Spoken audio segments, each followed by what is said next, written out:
Please stand clear of the doors. Por favor, manténganse alejado de las puertas. While you're in sunny Florida, be sure to visit WARlando! Enter into a world of epic adventure.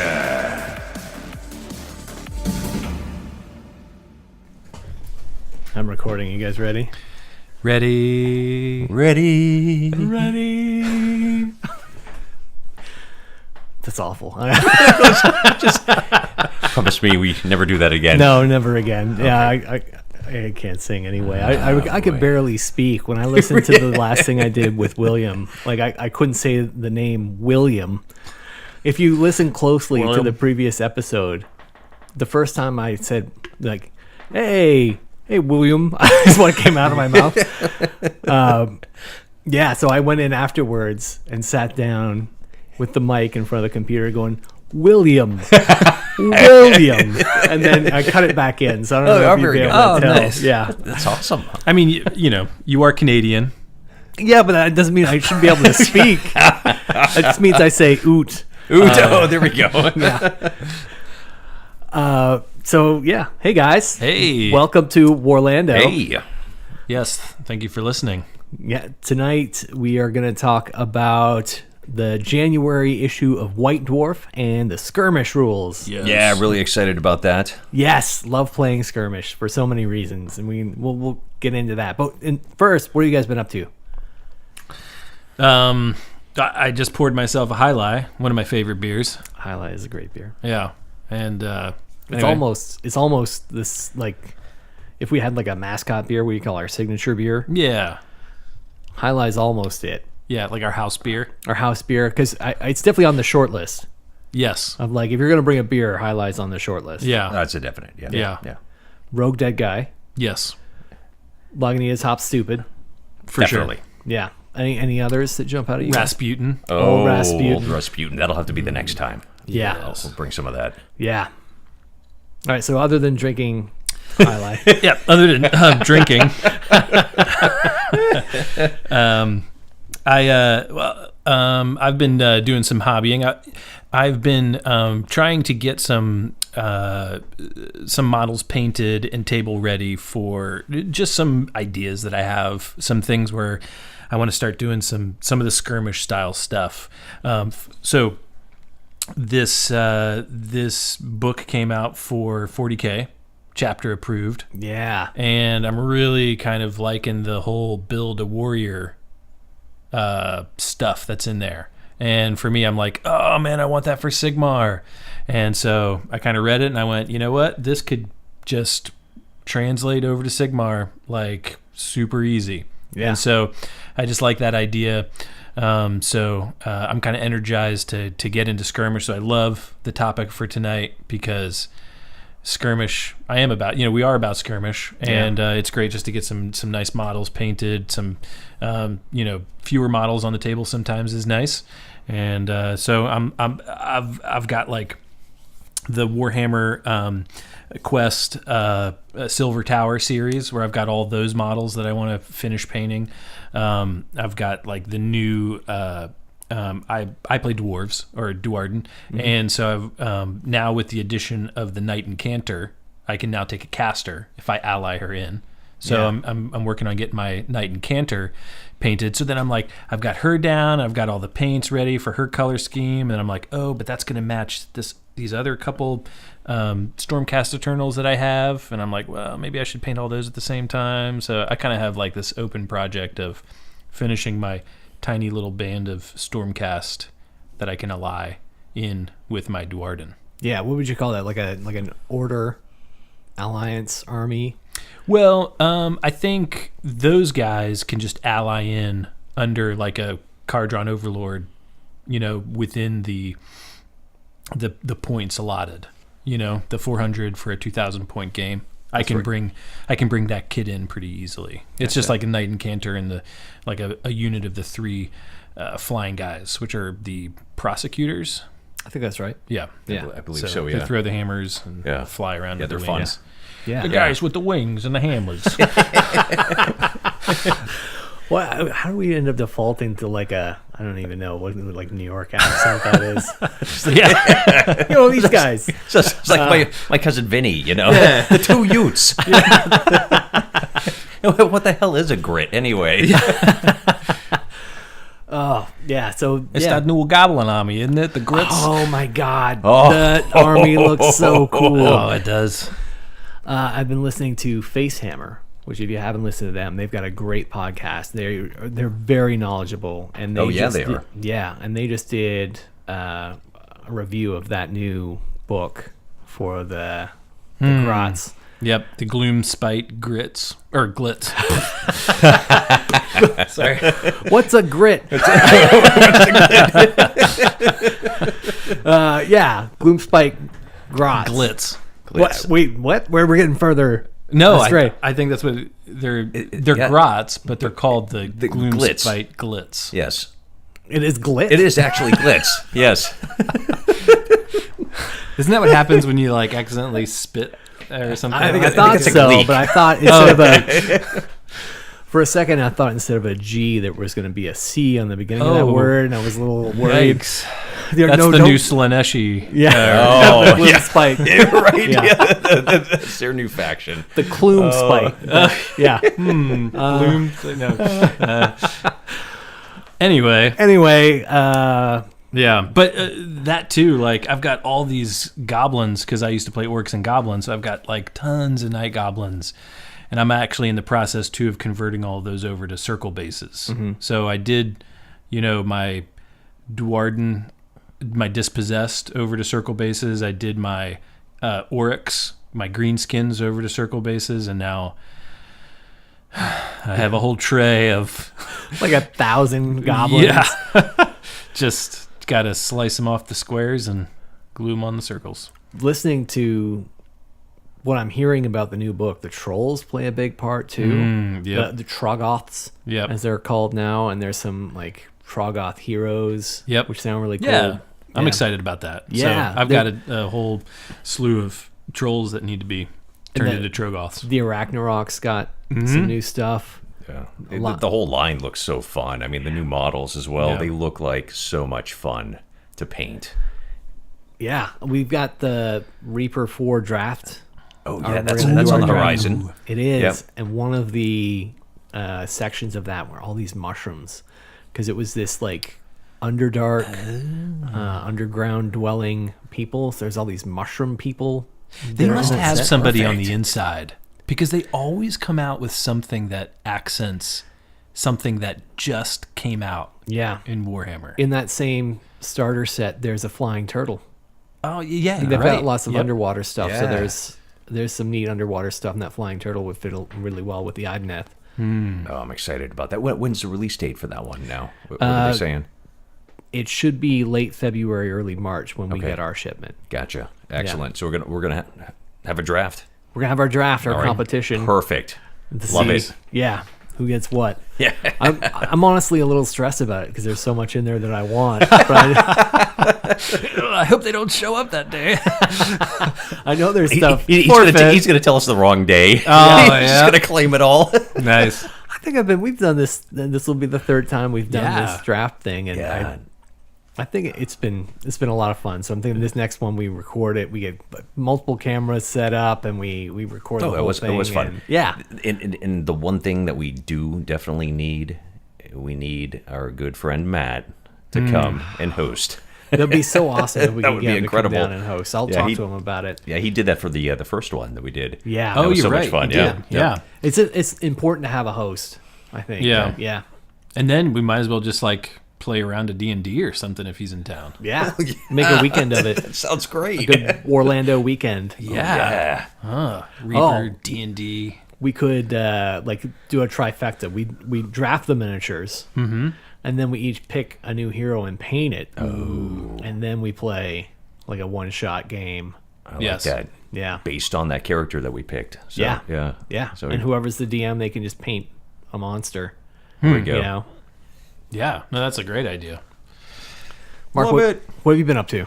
I haven't been up as much as I'd like to, with the hobby aspect. Been on the road. You work so much. Traveling a bit. But what I got to say, since the holidays, it has been so fun watching my son Killian get that bug.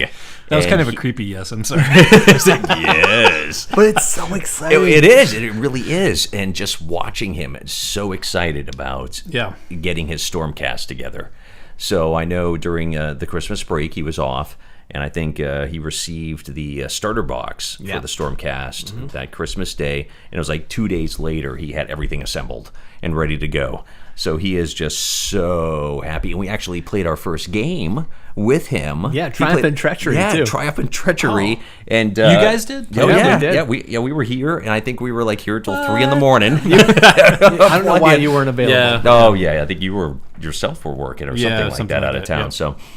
Yeah, But, it was during the actual holiday. So Yeah, that's right. I think you were. I was up in Jersey. That's it, Jersey. Yeah. Were you really? Yeah, I was actually. That's Awesome. hilarious. But that's another reason why so excited about the new White Dwarf and hearing rumor about the revised skirmish rules, because that's kind of how I wanted to start. Yeah. Not so much with Triumph and Treachery, which I thought it was amazing. I love that that's a first start for him. But for him right now, having all of his team assembled, actually getting them painted, I think the way it was before was you needed X amount of points, this many models to just put on the table, and it was a little, daunting task to, try to get all those painted all at once. And for him, being 12, I think it's awesome that with the skirmish rules, he can just focus on just a few and really develop the skills, because he's meticulous about them. He's in there sanding them down. I wonder where he gets that. I have no idea. But because yours look awful. I know. I just slap them together. I just dip them in the paint. No. The was amount why. of time, like you for months, you were sending me pictures and updates on your green stuff. Like you were just green stuffing for months with that starter set. I can't have those gaps. No, I'm so bad. They're like, I love painting and I love assembling, but I do have big gaps in a lot of my models. Don't look too close at my Purple Sun, because the Purple Sun model has some big gaps, and I did not bother at all to fill And them it in. hurts to push it together. I was like kind of crying a little bit. And my wife's like, dude, you having a moment over there? And I'm just like, Because you have, you can't. It's not like you can use a tool to push it together. Anything you use would just like destroy the model. Oh so my you just gosh! I could see you putting it in like a pipe vise, just cranking it down. right, and it spikes on all sides, and you have to like compress it till they all line up. And they did that on purpose. they must have. I heard about Sneaky the other bastards. one, the Dread Maw, whatever it is. The people are actually cutting, like some of the teeth are actually really sharp, and you can like cut your fingers open on just on the teeth. Yeah. Oh. So Killian's liking the game. He's loving it. Absolutely loving the hobby aspect of it. He was so excited about the game the other night, and that's just been his focus right now. So just pouring over the lore. I mean, how surprised were you when you had mentioned something and he came right back with, "Oh yeah, and by the way, such and such." And yeah, that was everything for Christmas. Boom. He was reading the whole book, all the lore, So yeah, he's got the bug bad. That's So awesome. It's nice to see. So Yeah, it's so cool. Yeah, and just to be able to be at that age, and just to be a part of this, and to be at that age, and have your dad and all your dad's friends are like crazy into this game. Right. How amazing! When I was a kid, my dad golfed, and he. So I would come along every once in a while, and it was great, But I'm like, there they go, But yeah, to be like, the dice and the toys, and like, how amazing to be a part of that. It's so fun to see. I just love it. Yeah, that's awesome. And Nicholas Willa's like got a little collection going, right? Yeah, she does a little bit. I think she has like a unicorn. And she has a little dragon. She's totally She's got into some dragon goblins doing it. too, right? She does. Well, yeah. So I gave her some goblins, and so she's got. To her, the game is like the whole. It's not Warhammer. To her, it's called goblins. So she's always like, oh, so she'll be, like my wife will ask her like, what do you want to get Dad for Christmas? And she's like, she just knows I love this hobby so much that she immediately goes to, ooh, I want to get him some goblins. That is a good thing. Yeah. And so she said like for this year for Christmas, like they went to the, to the local game store. And they were just like looking over the wall and just looking at stuff. And she said Willow was in there just like for a long time, just like, oh, no, I think this one. Oh, no, I think this one. Oh, he'll like this one. I think this one. So I got a bunch of like, little Reaper or the whatever those ones that come out for like D&D. Oh yeah. So I got those some are really well. Those are really nice. Yeah. Good too. Yeah. But she's 6, so I can't wait. I mean, I don't want her to grow up too fast, but it's like I can't wait till she gets into this because it's going to be like, cool, Mom, we'll see you like Sunday night, you know what I mean? And like Friday, we're just going to play all weekend, It's so beautiful. I love it. Jamie's into D&D. You don't see her getting into this though. No. Yeah, she easily just kind of tunes it out and does what she does. So she's not really into Warhammer at all. Gotcha. But D&D, she's really gotten into our D&D session. So oh man, Oh, absolutely. which has been so fun. Oh. yeah, I feel bad because our last D&D session ended. We're playing Curse of Strahd, and just a couple nights ago, we were attacked on the road by Strahd himself on the back of his horse, and it was almost a TPK. It was not, but it was almost a total party kill. Yeah, it was close. Yeah, and I'm among the characters with the highest hit points, and I am right on the line but I failed the deck save. Yeah, for the fireball. I passed the deck save, so I'm not 20. Dirty 20. Rolled my dirty 20, and get you a shirt that says that. so I'm kind of like half hit point, but like passing that dex, roll. I'm still at half. I'm bloodied almost. Yeah, and Jamie's halfling's down. Yeah, so Jamie's halfling went down. And I think you're the only one that passed the save. Okay. So I think I almost. didn't. Yeah. Oh no, because I'm still in my beast form.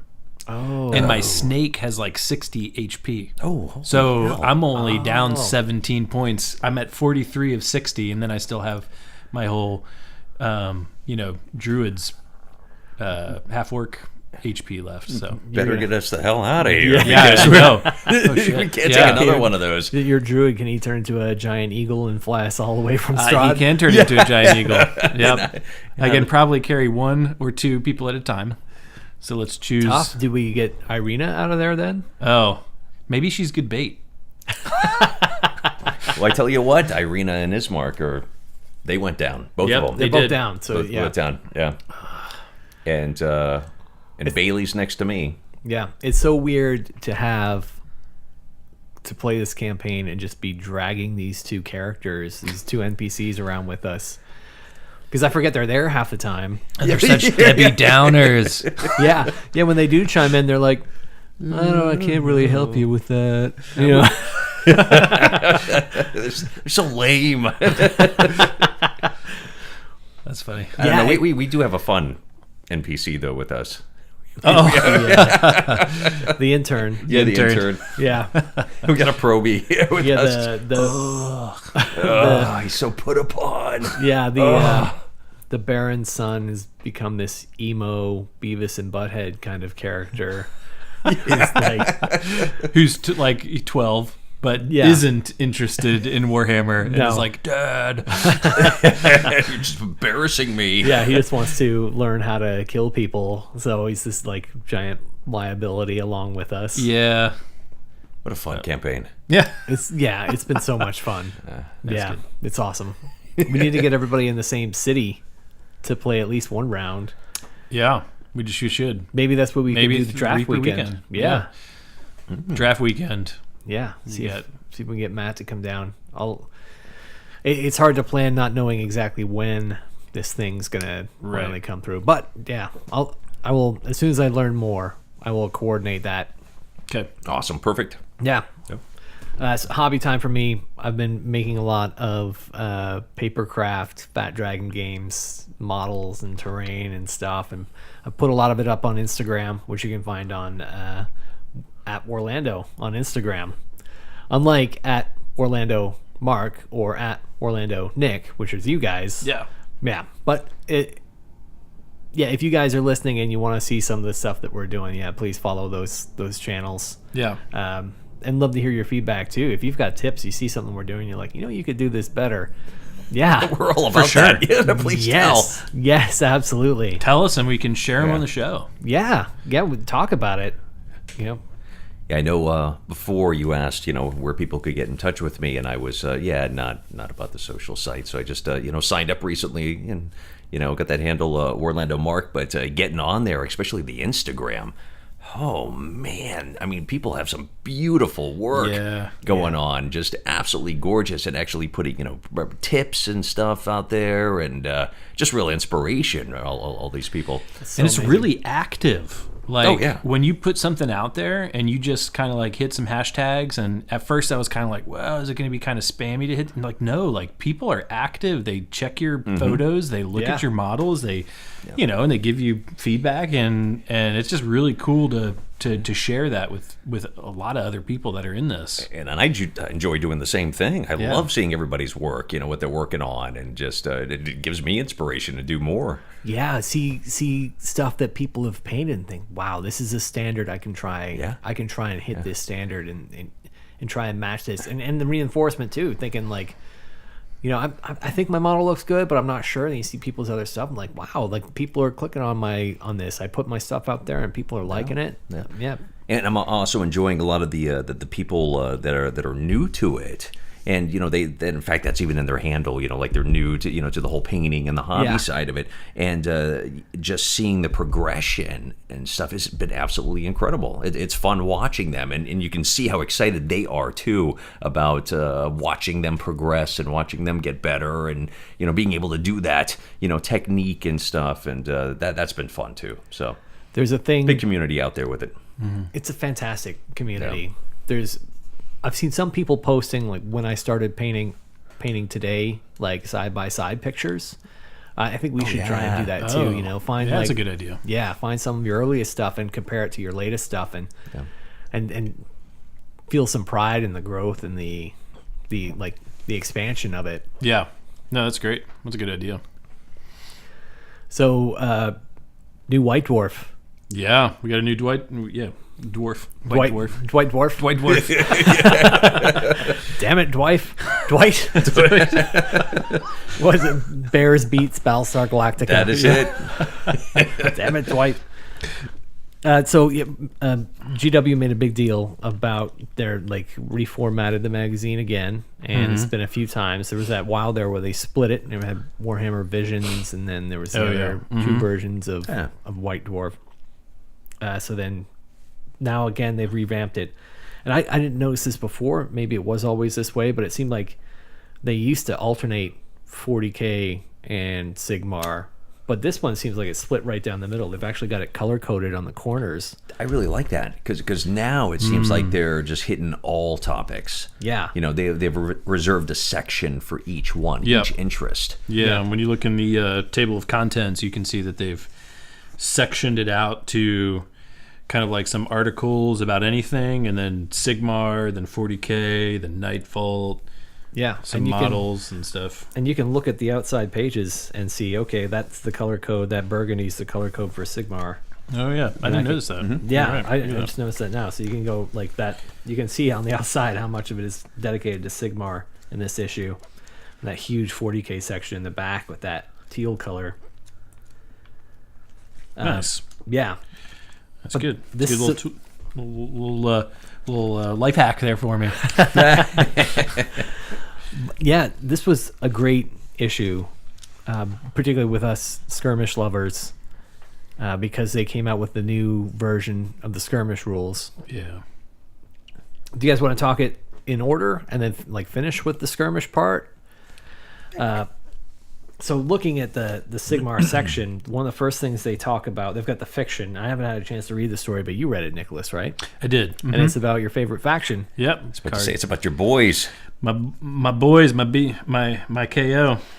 Yeah, I read it as well just today, and it was fun.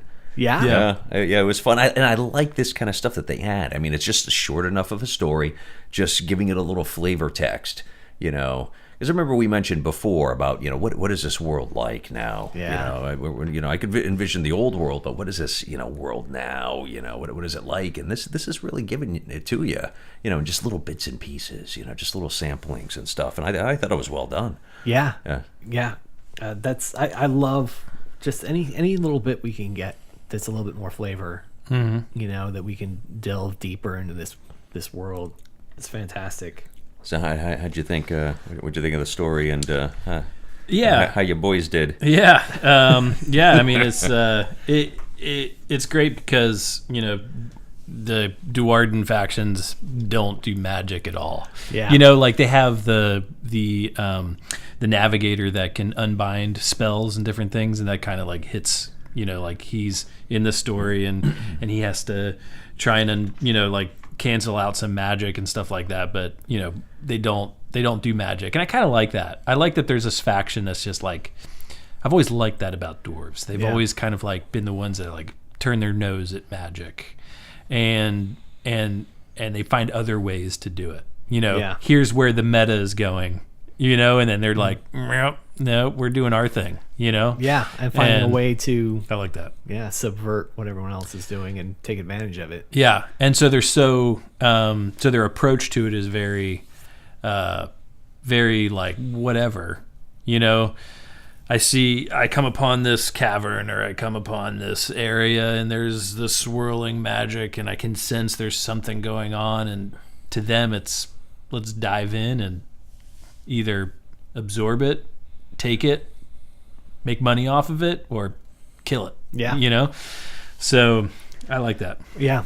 They're so mercenary. Yeah. They're all about the profit and that's nothing wrong with that. Profit's what keeps your people alive. Yeah. And I like pirates and I like that style. And I think they fit that really well. Yeah. Do you guys ever read The Wheel of Time? I know I am obsessed with the Wheel of Time books. Yeah, the Robert Jordan, right? Yeah, that's right. And I've read them all, most of them twice. I'm just completely obsessed with the series. And there's a group that comes across the sea. They're like this forgotten other group of people that just blindside the people in the main realm. And they have enslaved all of their magic users.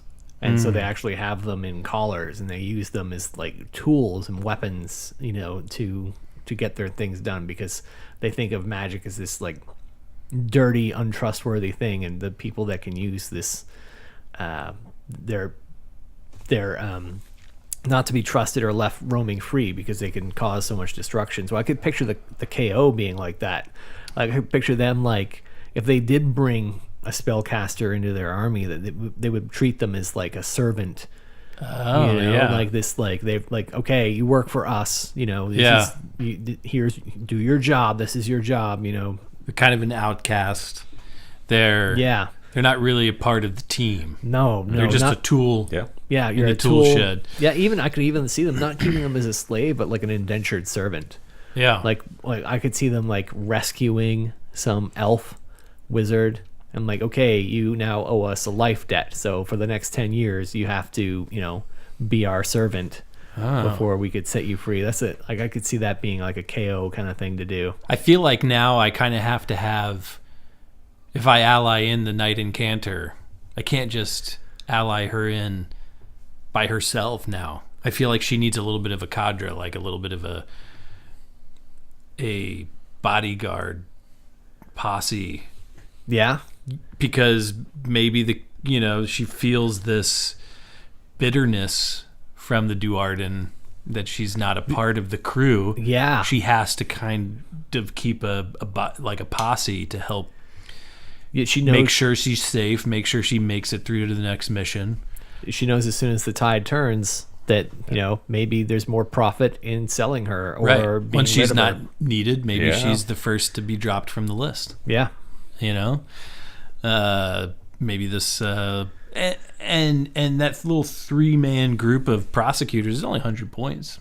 That's not much. Yeah. No. And they're flyers. So, and they have what's her move? they have a It's like a 10. oh geez it might even be 12. Oh, wow. At Okay. least. Yeah. Maybe 12 or even 14. Yeah. It might be 14. It's been a while since I've played them. That first skirmish campaign we did. Yeah. I used one of those guys because I only have one of the 3 painted because of that skirmish that we did. Yeah. So I brought one of them in, but now I'm finishing the other 2 and her, and they're all in the same scheme. I like that. But I feel like they need to be a part of the army now. And I think they'll help. They fly. They can throw their hammers like 12 inches. So they got a little bit of a ranged attack. Yeah, and they're definitely, they fit the style of gameplay that you're already doing. Right.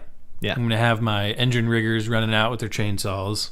I can have this little crew flying out to help maybe cover the flank, keep the incanter safe, If you wanted to stick with that all-flying army theme, the Incanter is on foot, but I think, I haven't looked at it, but there's a endless spell for the Stormcast that I think is a disc that she can fly on. That would be cool.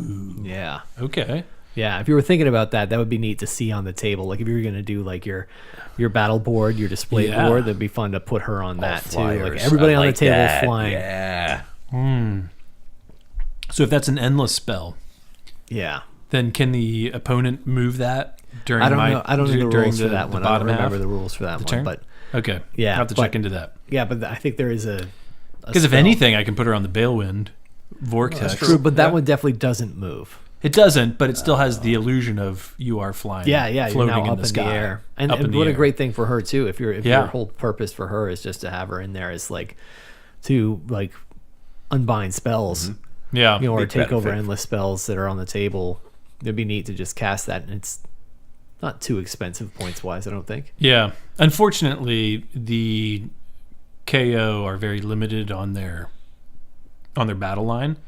And so the only battle line that you can get for them are the foot soldiers, Yeah, Gotcha. the so Arcanine they can't Company. fly. All right. So they can't fly, but they can, of course, go into the ships Yeah. and then fly. But Yeah, yeah, I mean, with the list that I took to Crucible, I could have had a 2-drop list, yeah. essentially. So most of them can fit in the boat and all sorts of good stuff. Speaking of Crucible, I've been releasing these completely out of order, our episodes. Oh, So we'll probably put this one out this coming Monday. okay. But then after this, I'll put out the Realm of Metal episode that we did, which I think was before Crucible. Yeah. So this was back in late September that we recorded this one. That one was so hard to edit because we were so stupid drunk.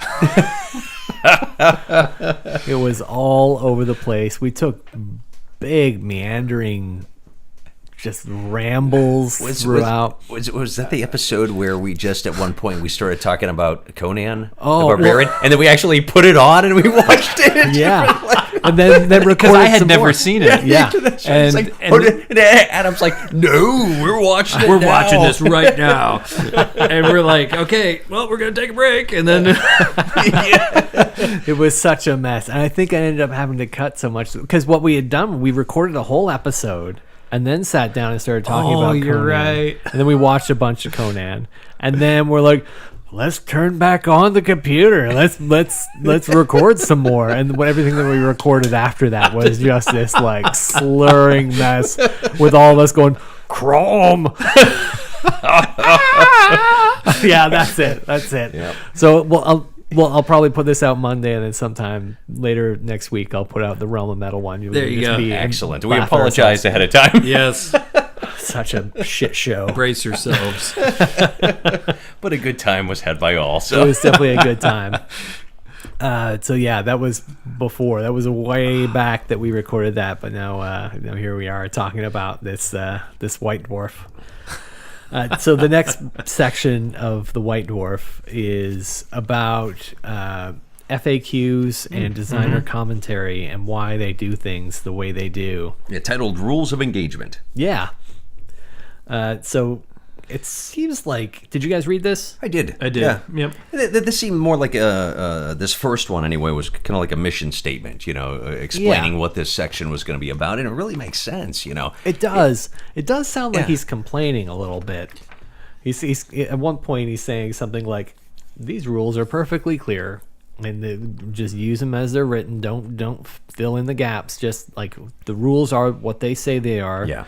Don't misinterpret or add your own ideas to it. It is just what it is." But then he said, like, okay, for the designer commentary stuff, he had to, just keep saying over and over again, like, yeah, I understand your question.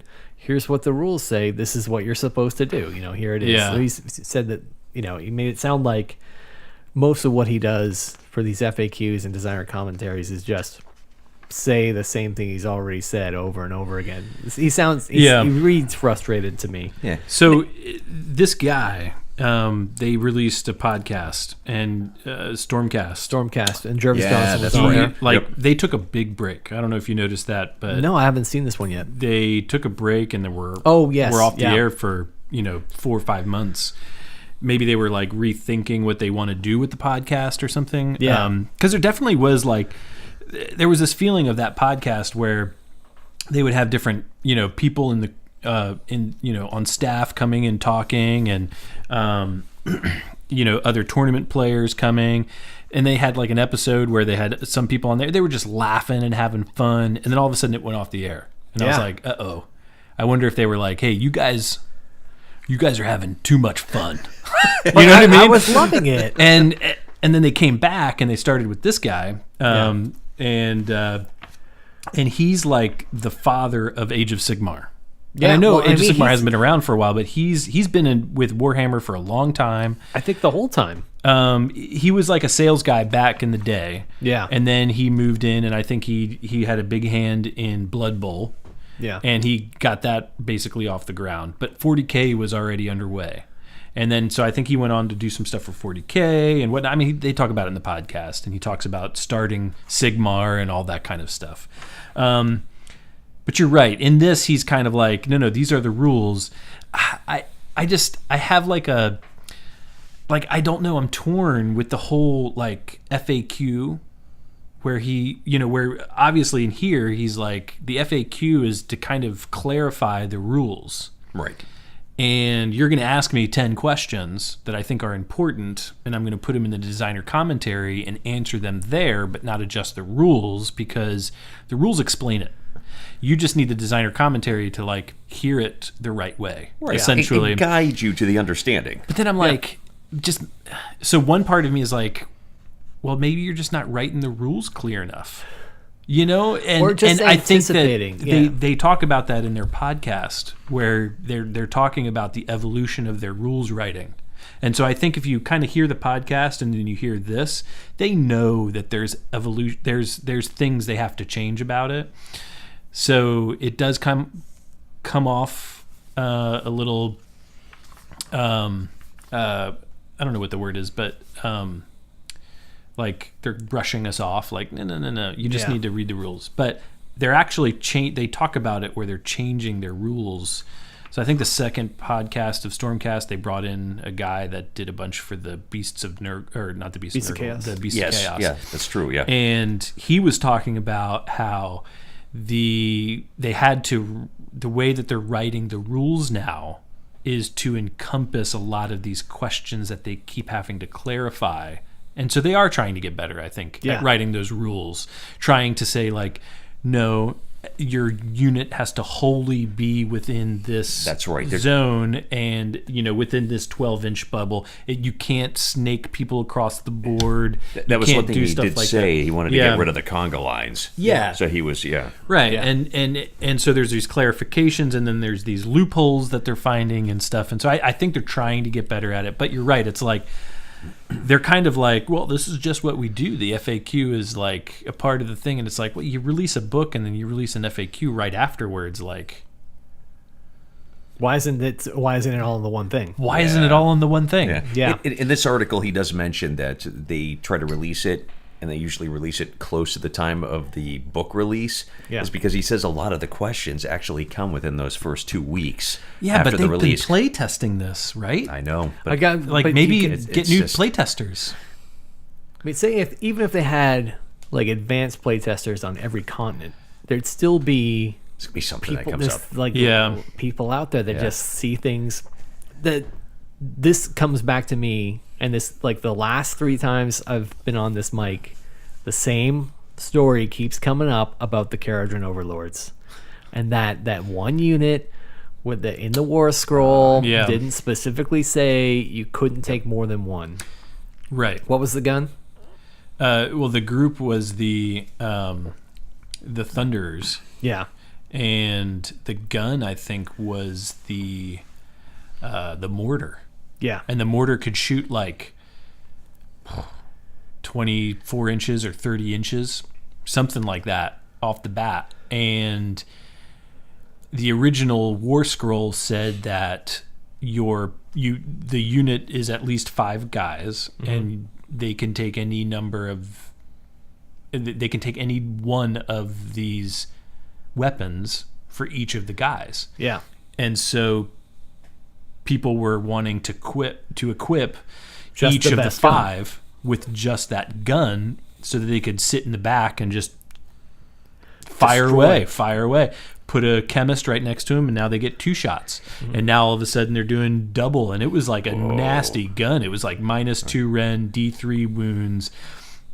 It was nasty. And how many of these guns did they include in the box? that One. you would get 1. And so people went out and bought, like, you needed 10 guys with the 10 guns. They bought 10 boxes, so you got the 10 guns. Or what other people were doing, where they were making molds. I think like William was mentioning. They go in and they make molds. What I was going to do was I was going to kit bash my Your old dwarf. my old dwarves, the Iron Drakes with and I was gonna kit bash those and add some bits on it to make it look like that gun, and transfer it over and do all this kind of stuff and put backpacks on them and make it look like it was purposeful, and they weren't Iron Drakes, they were these guys. Yeah. And then they released the FAQ like right before we went to Crucible. And burst that bubble. Yeah. And so I was going to the store, and I bought 3 more packs of engine riggers instead of 3 more packs of Grunstruck Thunderers. Yeah. We gamers in general, we can be a competitive lot, Yeah. and if you see a loophole, you see a way to get a competitive edge, you're going to take advantage of it. Yeah, but how did the playtesters not immediately go like, oh, I'm going to play 20 of those guys, and I'm just going to shoot the hell out of you? I think we get these Because we played a game Oh yeah. where I played a block of those guys. Yeah. And Destroyed. I think at that point you had some like It was Daughters of Cain I was playing, but it was before their new book had come out. right. But still, you just It was like a obliterate. block of executioners, like 25 Oh, executioners. yeah. And I took them out in one shooting round. Yeah. To not anticipate that, yes, you're right. It should have been anticipated. It should have been seen. But I think we can all get these blind spots where we think it's obvious the way it's written. It's completely obvious the way it's written, and then you find out. You look around the room and like, oh, I'm the only one that sees it this way.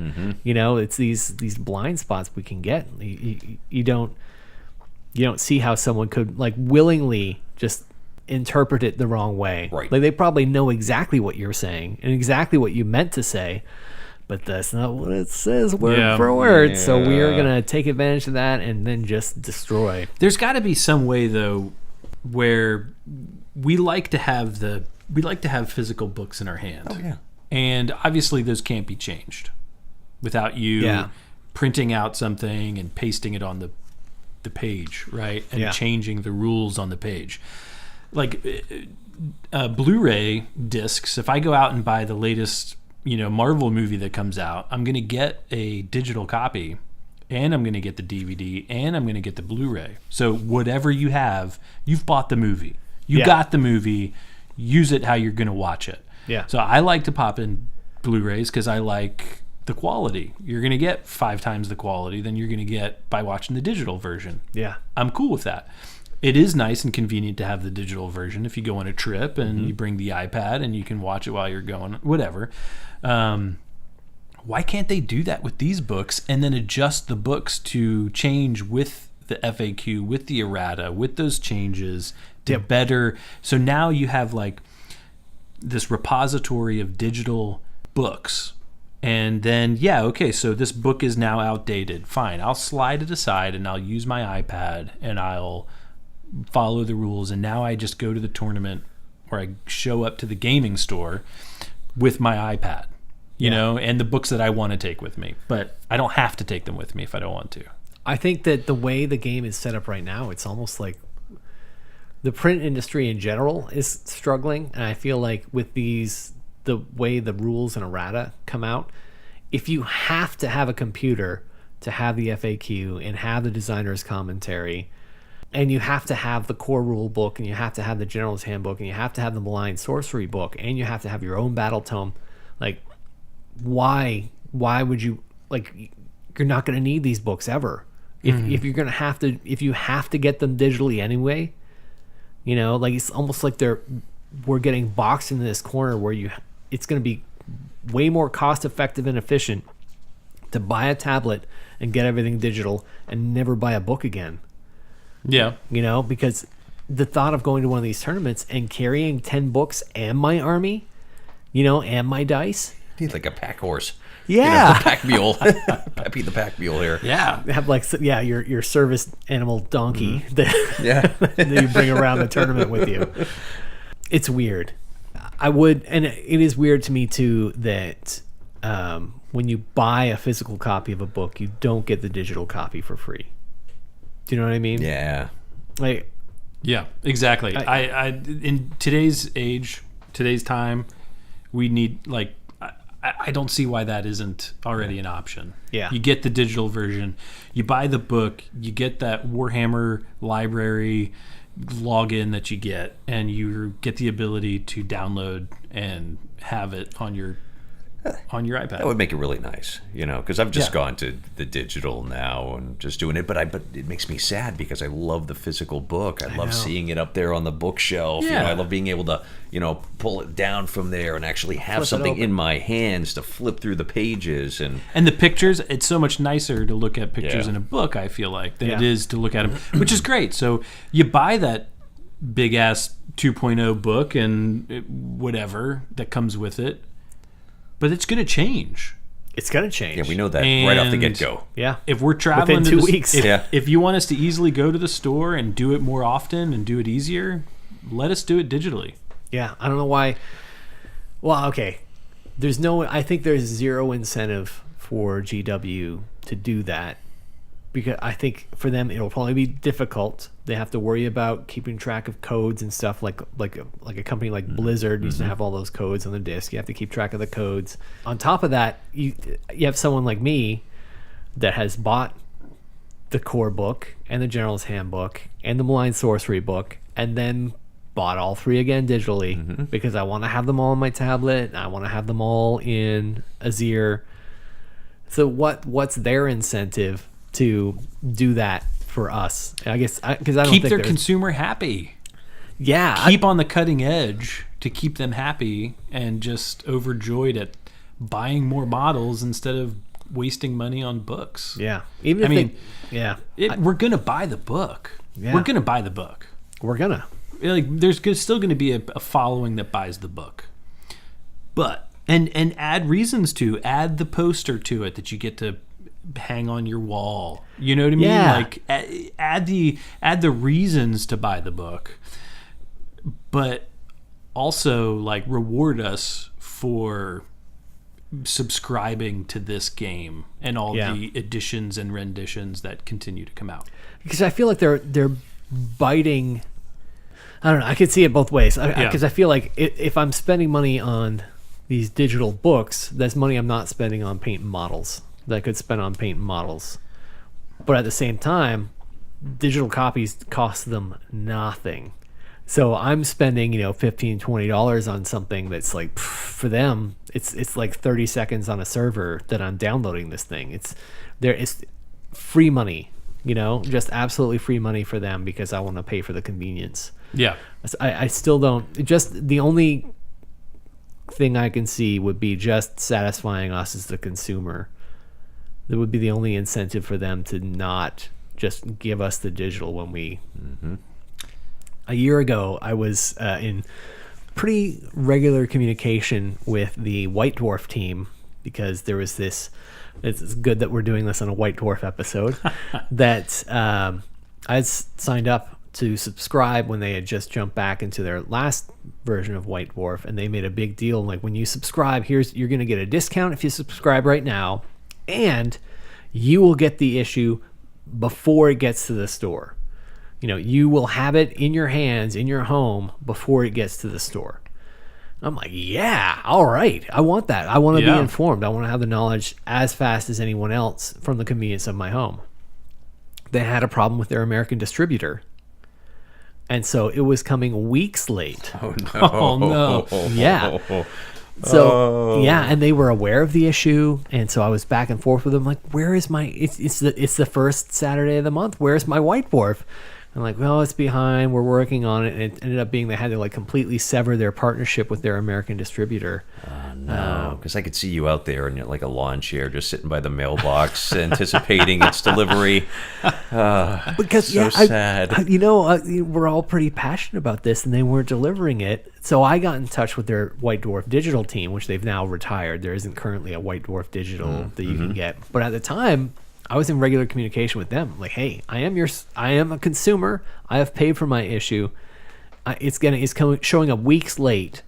The way you can satisfy me as a customer is give me a digital download. Yeah. If you're not going to come through, yeah. you're not going to come through with your physical copy that I have paid for. And one of the things I bought when I paid for it was that it would be here on this date, and it's consistent. It's months in a row that it's not here. So you should give me digital copies of these ones that were late, and you should continue giving me digital copies so long as you know this issue is going to go. Yeah. And they said, I still have the email. They said, paraphrasing, that's a different group of people. We're not responsible.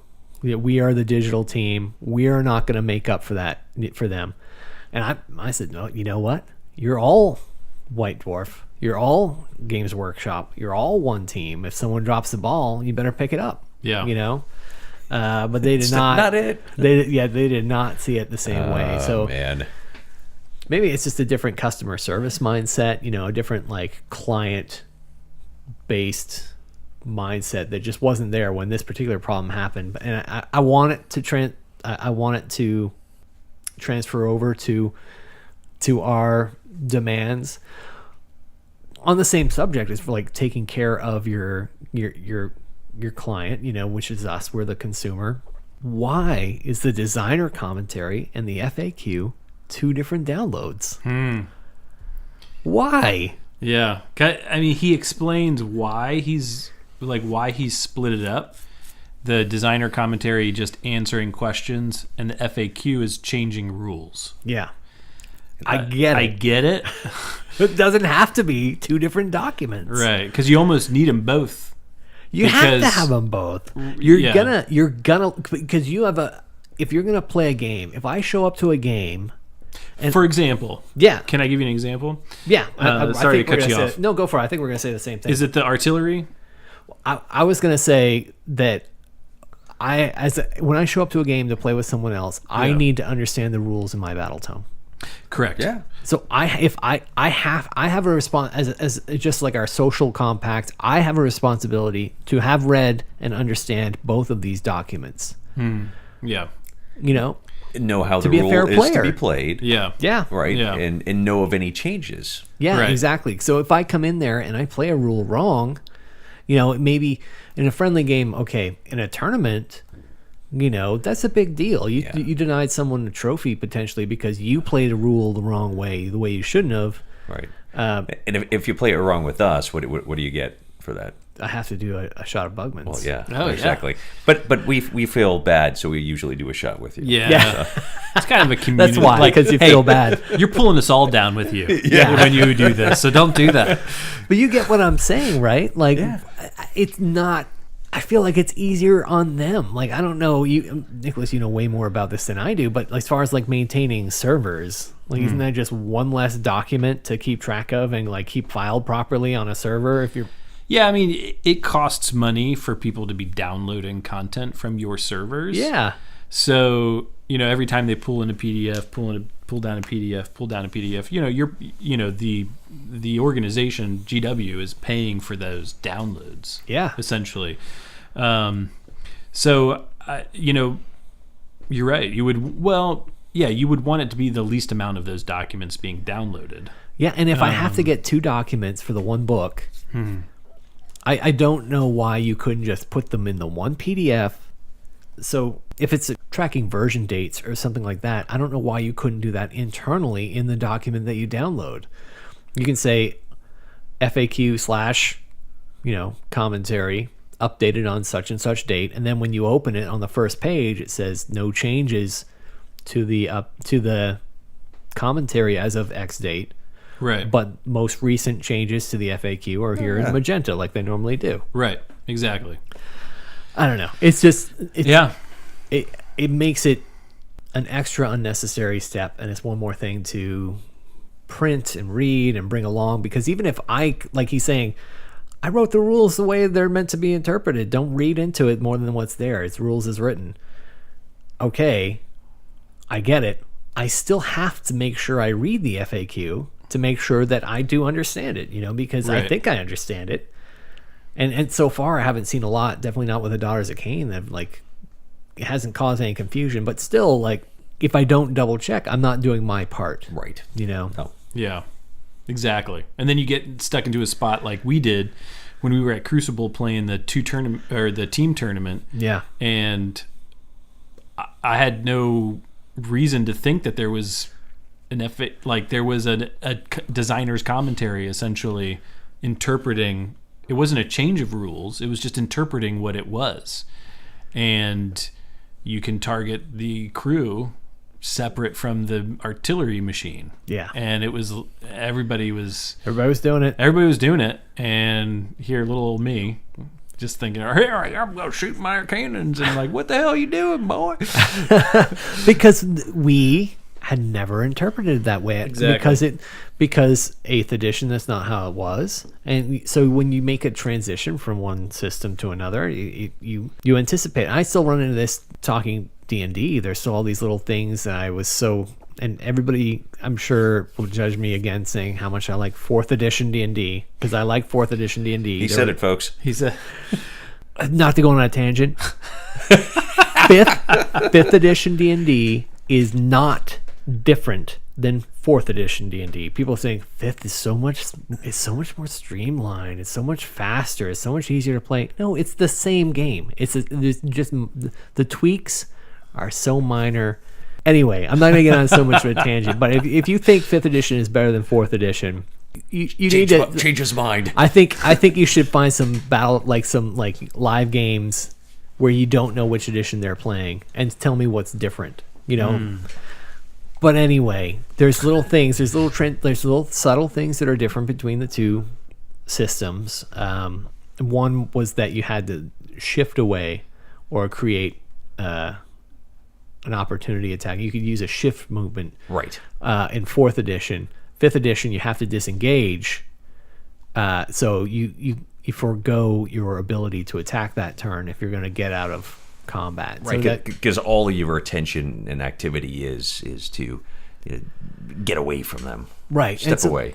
So naturally, having spent so much time in 1 edition, it's jarring to not recognize that rule is just not in this next edition. Yeah. So there's no reason for you to think that your artillery could be targeted, but because they didn't say that outright with Age of Sigmar. Yeah. Now that I'm into doing the podcast and I learned my lesson with that scenario with the artillery and being caught with my pants down essentially. Yeah. I knew now that I need to be up on the FAQs and the designer commentaries. If I just bought the models in my book and was just playing at the store, how would I ever know that I need to do that without somebody telling me, you're playing that rule wrong. No, this is how it is. How? Why is it different? It says it's here in my book. It doesn't say that at all in my book. It doesn't say in the War Scrolls, it doesn't say that the artillery can be targeted separately. Oh, no, that's in the designer's commentary. Yeah. What? Right, you're supposed to follow those rules. Right. Yeah, so if I'm not a subscriber to that content, I would never know that. Yeah. And then just if you didn't get this White Dwarf, you might not know this designer commentary was out there. There's no, I mean, you have to kind of dig for it. And that's what I feel like this White Dwarf is going to be with this change. It's going to be a lot of, putting out rules changes, new rules. Here's a little expansion on this. So this is going to be a very key component in keeping up with things is this White Dwarf. Yeah. And then they come out with a new artillery model, and it doesn't have the same rules, and it specifies that you can't target them. So what he says, now I'll just, a little tangent, tiny tangent. This is tiny valid. tangent. This is a very valid gripe that you have. He says in here that when he says, this is what you need to do, go upstream. Right. And he says, look at the rules. Okay, so you don't think it clarifies something for you. Go to something else that compares it and go and use that as the upstream model of, okay, I'm using that is more clarifying and it's a similar situation. So that also bleeds over to me, and that's how we interpret the rule. Yeah. So if I was now playing and I didn't happen to see this Duarden dispossessed commentary on the Ironweld, whatever, artillery, you can target the crew, and I was just playing, and I look over and here's the Stormcast that says, nope, you can't target them separately, I would say, no, that came out later than the designer's commentary, so now this supersedes whatever came out in the past. Yeah. That's me going upstream. That makes sense to me. Mm-hmm. So that, and then he says to also check the official, whatever. It's just, there's a lot of this compare to this, to that, to that, to this. Anyway, that's my tangent. No, it seemed like a big mistake to me to say that you could target the crew separately. Yeah. I once they came out with the Stormcast model, they should have changed that for every artillery unit. Because the model isn't different.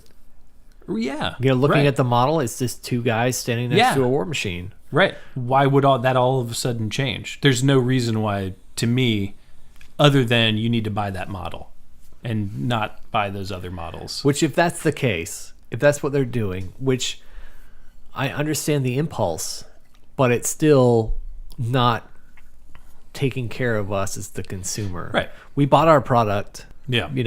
And our product is still valid. Don't take away the value. This is what Apple got in trouble for with the iPhone. That they were intentionally slowing down older phones when they didn't have to. Right. Just to try and get people to buy new phones. Yeah. Power creep in a lot of so many different games, trying to get you to buy the new physical thing when they don't have to do that. And there's so many other ways to, like with the PDFs, the digital stuff that we can download, there's so many other ways to get our dollar without having to take these kind of underhanded tactics. Yeah. We should move on. We should move on, not to gripe, because I still love the game. Like, what are we doing here? This I guy, love the game. I mean, Age of Sigmar 2.0 should have been the first edition. I feel like that should have been the first edition. Yeah. But, I like the second edition. It's a really good edition. I feel really good where we are right now. For me, this is 9th edition. Yeah. So I still got props I feel for, the same way. Jervis This is Johnson. Fantasy 9th edition. Yeah. With so much joy. How many nights have we spent together playing this game and just loving it and having a great time and just dedicating so much time and just getting so much joy out of it. But there's these subtle things that we have genuine complaints about, you know? And we're not alone. I've heard a lot of these complaints before from other people. So the next section, do we want to take a break here? Let's do that. Yeah. Okay, we'll jump back into Skirmish. The one thing I want to say is that how great Skirmish is for someone who doesn't have a single painted model. Yeah. You start with Skirmish. You need 5 models. You start with all heroes. You start with just the cool ones. That was good for us. Yeah. Just to get our campaign going and to feel energized about it. Like, let's paint the models while we play. Exactly. It gave you that focus, gave you a goal. You didn't feel like you needed, 2,000 points painted up. And how good is that, too, for the beginner who's just getting into the game, like, Killian is, and just learning it, on a smaller scale and then building up. I think that's a great thing. Yeah. And I want to talk, too, about how Shadespire, Night Vault, Underworlds, how those are similar to Skirmish, but very different in other ways. Oh, all right. So we'll take a break and we'll jump back into it.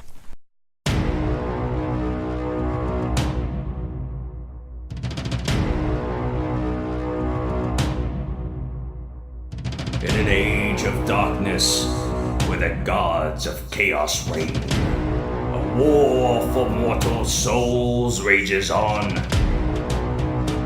The mortal realms have been ground beneath the iron heel of the dark gods. These monstrous deities once believed their final victory to be near, yet they have the forces of order that stand against them. All right, we're back from our biological break. And what's this sitting in front of us? Well, Hey, who put this here? Here's some Bugmans appeared. Yeah, some Bugman's brew has appeared. The Bugman fairy came. And what on the earthly plane? What do we call this? Jägermeister? And I believe Yes, it is some Jägermeister. So cheers. Cheers to Bugman's and White Dwarf.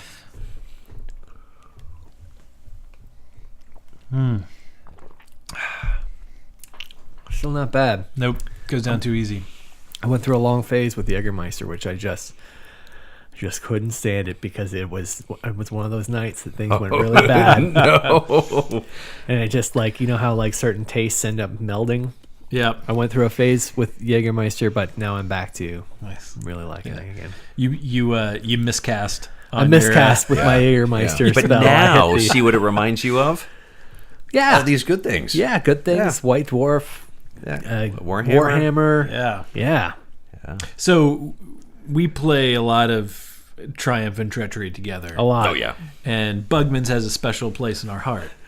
The first Triumph and Treachery games. Their liver. Yeah, before it was even called Triumph and Treachery. Yeah. We just did 3-player games. There was the one map in the book that lended itself to a multiplayer game, which was Bugman's. And you would That's right. You would jockey for controlling his cart and controlling the actual brewery itself. Right? So, whoever was closest to the cart would turn and move 2d6 inches in the opposite direction or something like that. Yeah, I like the random movement of the cart because it's gone wild and you're trying to capture the cart and you get points for the cart and you get points for holding the brewery. But then there were special rules for the brewery too, right?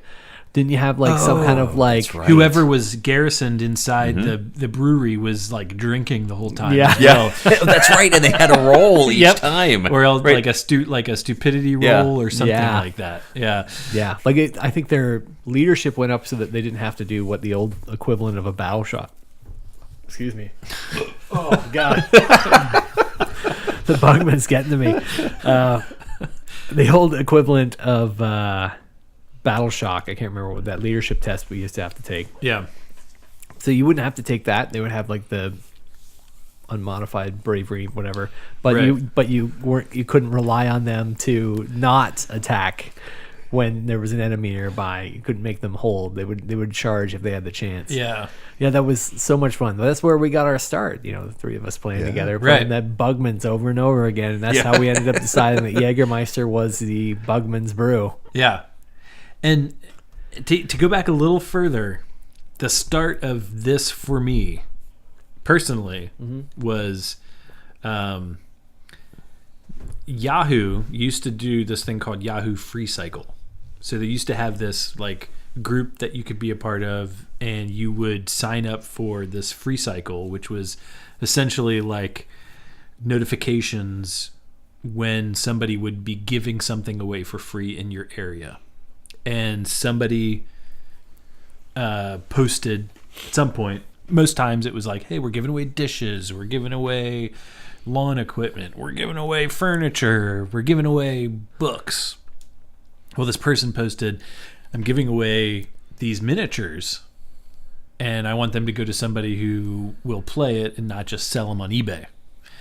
And my wife tracked these free cycles, and she was like, hey, is this something you would want? And I was like, why not? Yeah, I like toys. Because I have like tons of Star Wars, and I had tons of G.I. Joes at the time and different things like that. And so I took the person up, and we went out there, and she gave me this box full of old WARlando miniatures. Oh, yeah. And a nice case too, right? Yeah, it was this nice case, and she had already been painting a bunch of them, and they were just a ton of old models from WARlando. And also, she threw in maybe the starter set at some point from Warhammer, which was about, I'm trying to think, maybe like 20 goblin archers and 20 elf spearmen and a couple other things. Yeah. But that was it. I had no idea what this game was. So I am taking pictures, and I'm Googling to try and match what it is, and I find out it's this game Warhammer. And it's not like this is 1995 or anything. This is like 2008 or 9 or 2009, I think. 2000 or maybe 2012. Oh, okay. I think because I have to look it up, but I think I have a picture of the night we met. Because we went to Rift see Tracks. Rift Tracks. I can't remember the name. Jason of it. and the Argonauts. No, it wasn't Jason and the Argonauts. Oh no. But it was that same type of fantasy film. Okay. It was the one that had the dragon men. But the dragon men were just these like dudes in armor that were too heavy, and they would just like weave back. It was ridiculous. It was an early. Okay. I don't think it was. It wasn't Okay. Jason the Argonauts, because that's actually pretty good. This was really bad. But yeah, so I met you right around the same time that I met Mark, because Mark and I met through Spooky Empire and through the Rockabilly Zombie Weekend movie and all film. those Yep. events. Yeah, because I was an extra on that. Did Mel do some extra work on that? No. But that was your sister-in-law. No, your brother-in-law's. Right, correct. Yeah. Your brother-in-law and sister-in-law. Yeah, You can't tell them apart sometimes. Well, I mean, they're both. Oh, Yeah, because they're. But one's exactly, yeah. actually Mel's brother. Yes, exactly. Yeah. Yes. So we all met right around the same time. So Oh, really? I didn't know you. Yeah. I thought you guys were friends earlier than that. I think maybe a little bit before, but not by okay. much. Yeah. So you got me into Warhammer. I did. Yeah, because we started talking about, because you had just gotten those miniatures, and we started talking about it that night. Okay. Yeah, I'm like, oh, I want to check out these miniatures. Sure. I was playing D&D at the time, Yeah. so I wanted to check And who that doesn't out. love goblins? Right. love Right. that. Yeah. Especially playing D&D. Are they called glitz now? Oh, that's right, glitz. Never No. mind. Gitz? Grits. Glitz. They're grits. Oh wait, Glitz. maybe it's Gitz. I said glitz earlier. Oh, you did say glitz. So okay. use the soundbite for edit later. Gitz. Gitz. Or whatever. However. Yeah, I'm just going to cut it back in. Gitz. So you said it right the first time. You didn't say glitz or Glitz. grits. It was Gitz. Well, they're the And whoever's listening to this is like, oh god, those guys, they're so fucking stupid. so dumb, so painfully dumb. We just get dumber as we. But that was go the on. beginning, and I That just was got the beginning. We just got started. The Anyway. gloom spike glitz. It makes sense. It's glit. Glitz. Grit. I don't know. You just need to go back Yeah. and do the sound sample of Herman Munster playing the judge and my cousin Vinny saying grits, and just Yeah. use that. Yep. Yeah. So I don't remember how I got in, what first army I got or whatever. I'm trying to think now. I remember going over the first time we played. Yeah.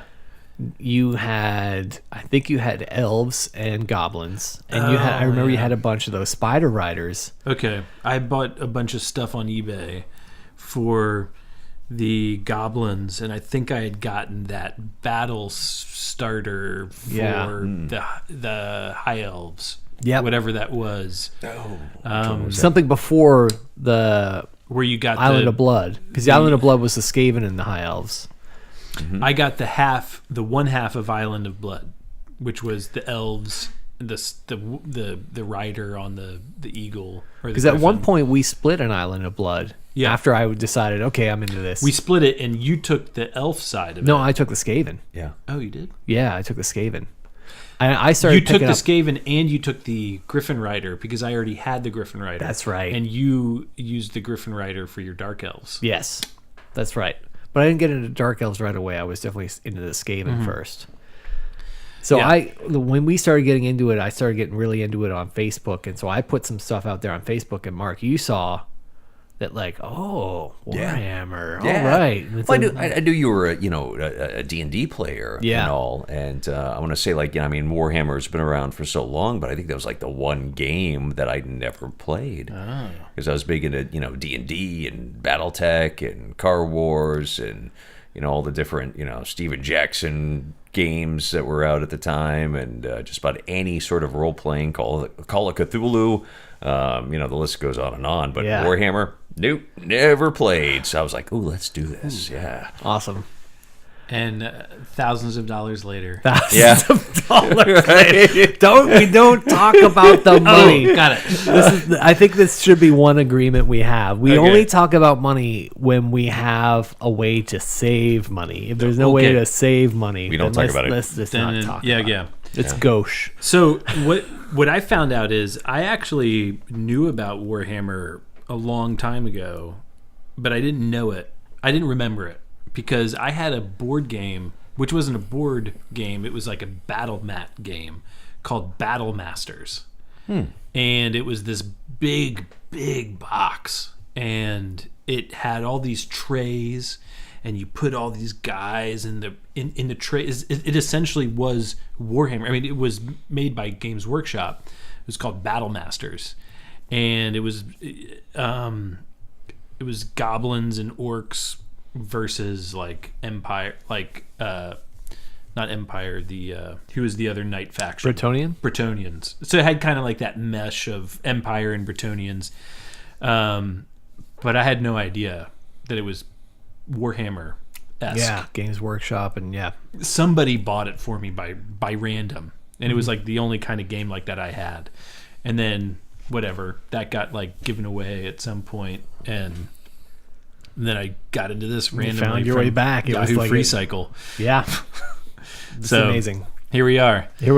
Like, completely 100% bought in. Like 100% bought into this. Like, yep. I can't let these golf clubs collect dust in the garage. It's like I'm in now. Yeah, and like to the point where my wife's like, ugh, you're such a nerd. Like, but she knows what to get you every Christmas or any special holiday. Yeah. And we're all having a great time. You could probably maybe in the background you might hear my little puppy Luna. Oh, she's barking in the background. So she wants to be here, but she wants to play Warhammer. She wants to play Warhammer. She wants to maybe eat some of them. She's 4 months old, and she's not. I haven't been able to get her to stop barking when she wants attention yet. But that's because this is my first time being a puppy owner. Yeah. Like I'm still learning. She's learning about when she can have attention and not. So if you do hear her barking in the background, she's not malnourished or abused. She's she hears us having fun, and she wants to have. She wants to have fun. She's well taken care of, but she's just she's just jealous. That's why you hear her barking in the background. So I apologize.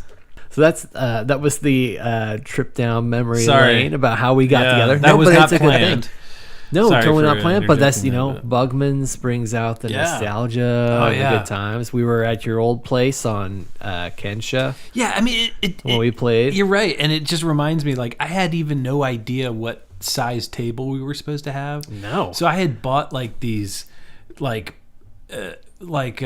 these boards from Home Depot that weren't even like 1 inch thick plywood. They were like the tiny half-inch or like quarter-inch, like not MDF, but what's the wood version up from MDF? It's like particle board. Yeah, it's like whatever it was. It was like the quarter-inch up version of beyond MDF, and I had 2 pieces of it, and I was making some weird version of the like triangle that we were trying to create so that we could play Bugmans. Do you remember that? Oh yeah, it was because we ended up with like an L shape. Yeah, it was like there was like an L-shaped part of the board, so it kind of helped that the person who was in the middle actually couldn't get attacked in a direct line. You had to actually move around that L shape.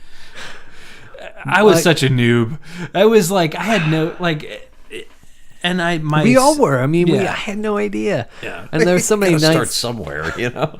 So many nights. There was one night in particular we were playing Bugmans, and it was at your place, and I had just painted a new Hydra, and I was so excited. Yeah. So excited, and I just didn't anticipate the charge distance, and so first turn, Mark killed my Hydra. I was so disappointed. It just just crushed my whole night.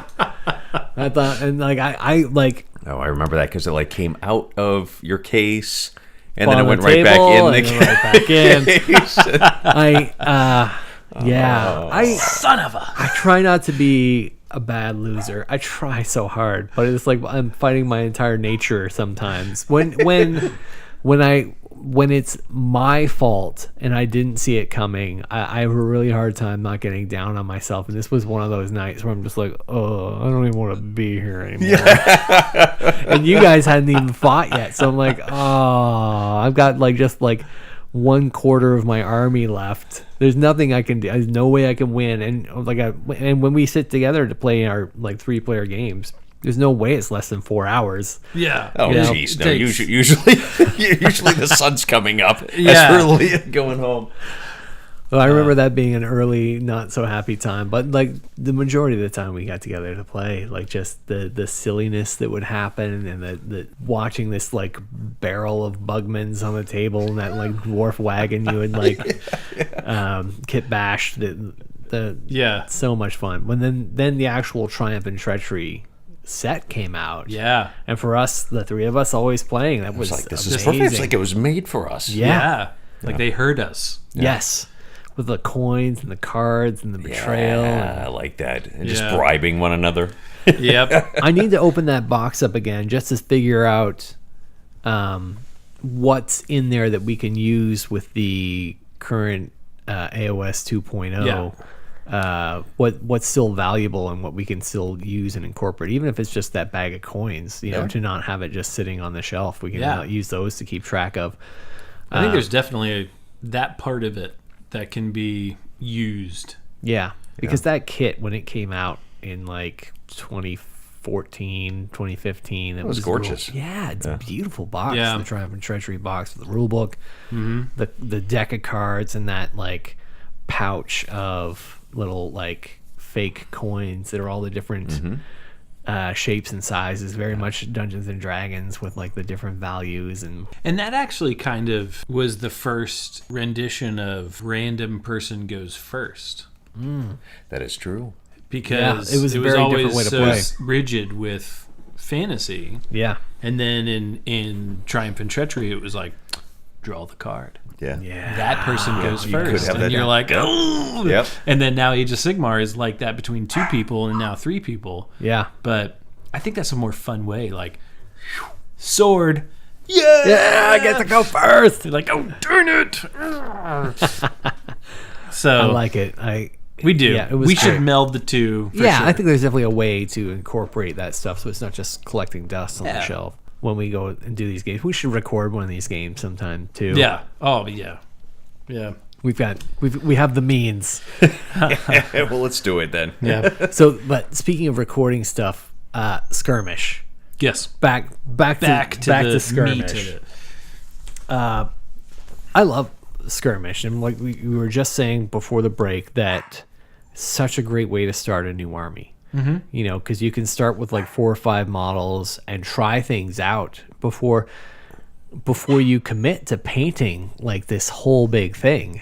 You know, like before you commit to painting, 30 models in a unit, realizing like, I don't really like the way these play on the table. I painted one, I played it, for me, like say Daughters of Cain, like I got to choose between witch elves with paired weapons, witch elves with bucklers, or sisters to slaughter with paired weapons or bucklers, no, not paired weapons, whips, or Yeah. I can paint a couple of each and Yeah. play them in skirmish and see, oh, okay, I like these, I don't like these, or try different heroes out, like I wish I had tried out the Night Quester more before I committed to using him, because he was just a waste. A little bit of a dud. Man. The Night Quester was a big dud. He doesn't have any command abilities. What the hell? Anyway, he's made for Underworld, or not Underworld. He's made for Silver Tower. Okay, yeah. Yep. What's the name? The Silver Tower is the box. The name of the game. Warhammer Quest. Warhammer Quest. He's made for Warhammer Quest. But anyway, it's a great way to try out different units and see how they match up, and a great excuse to like. I only want to play with painted models. So I'm going to start with this skirmish game, and as I expand, each time we meet up every couple of weeks, we play a skirmish game. Everybody's painted, but it's not like I'm showing up to a 2,000 point game with a bunch of gray models that are sticky tacked together. You're every game you play, you've got enough time and a small enough army that you can just show up with stuff that you've finished painting. You can show off what you painted to your friends and play these small, fast games. And if you're learning the rules too, like I don't really understand how these war scrolls interact. Shorter, faster games to learn how to play instead of these like 2-hour games where you're like keep looking up rules and coming back. Right. The skirmish is great for that. Yeah. Oh, yeah, absolutely. Yeah, I like that fast play too, because you can get a couple games in at night. Absolutely, yeah. If there's not too much bugments involved. Well, yeah, there is that. Yeah. But I mean, it's great because you get to focus on those few models, and you still get as much gameplay almost as you do at a full game. Yeah, that you would. You're just managing one person instead of a unit of 10. Yeah, and so it's still a lot of fun. Yeah. All right, so talking about the new rules for skirmish versus the old rules for skirmish. Right. Do you guys feel like you have an awareness of what's changed? I think so. One of the things I like. Well, keep talking about that, and I'm gonna bring the dog in here. So there we go. Crying. Excellent. I don't know how much is audible. Do we need to take a quick break and let her? Oh, go? No, we're gonna be. Potty? I'm gonna see if I can do this like a Bond villain with this puppy in my lap. There we go. Yeah, probably the way she's behaving right now. Probably not.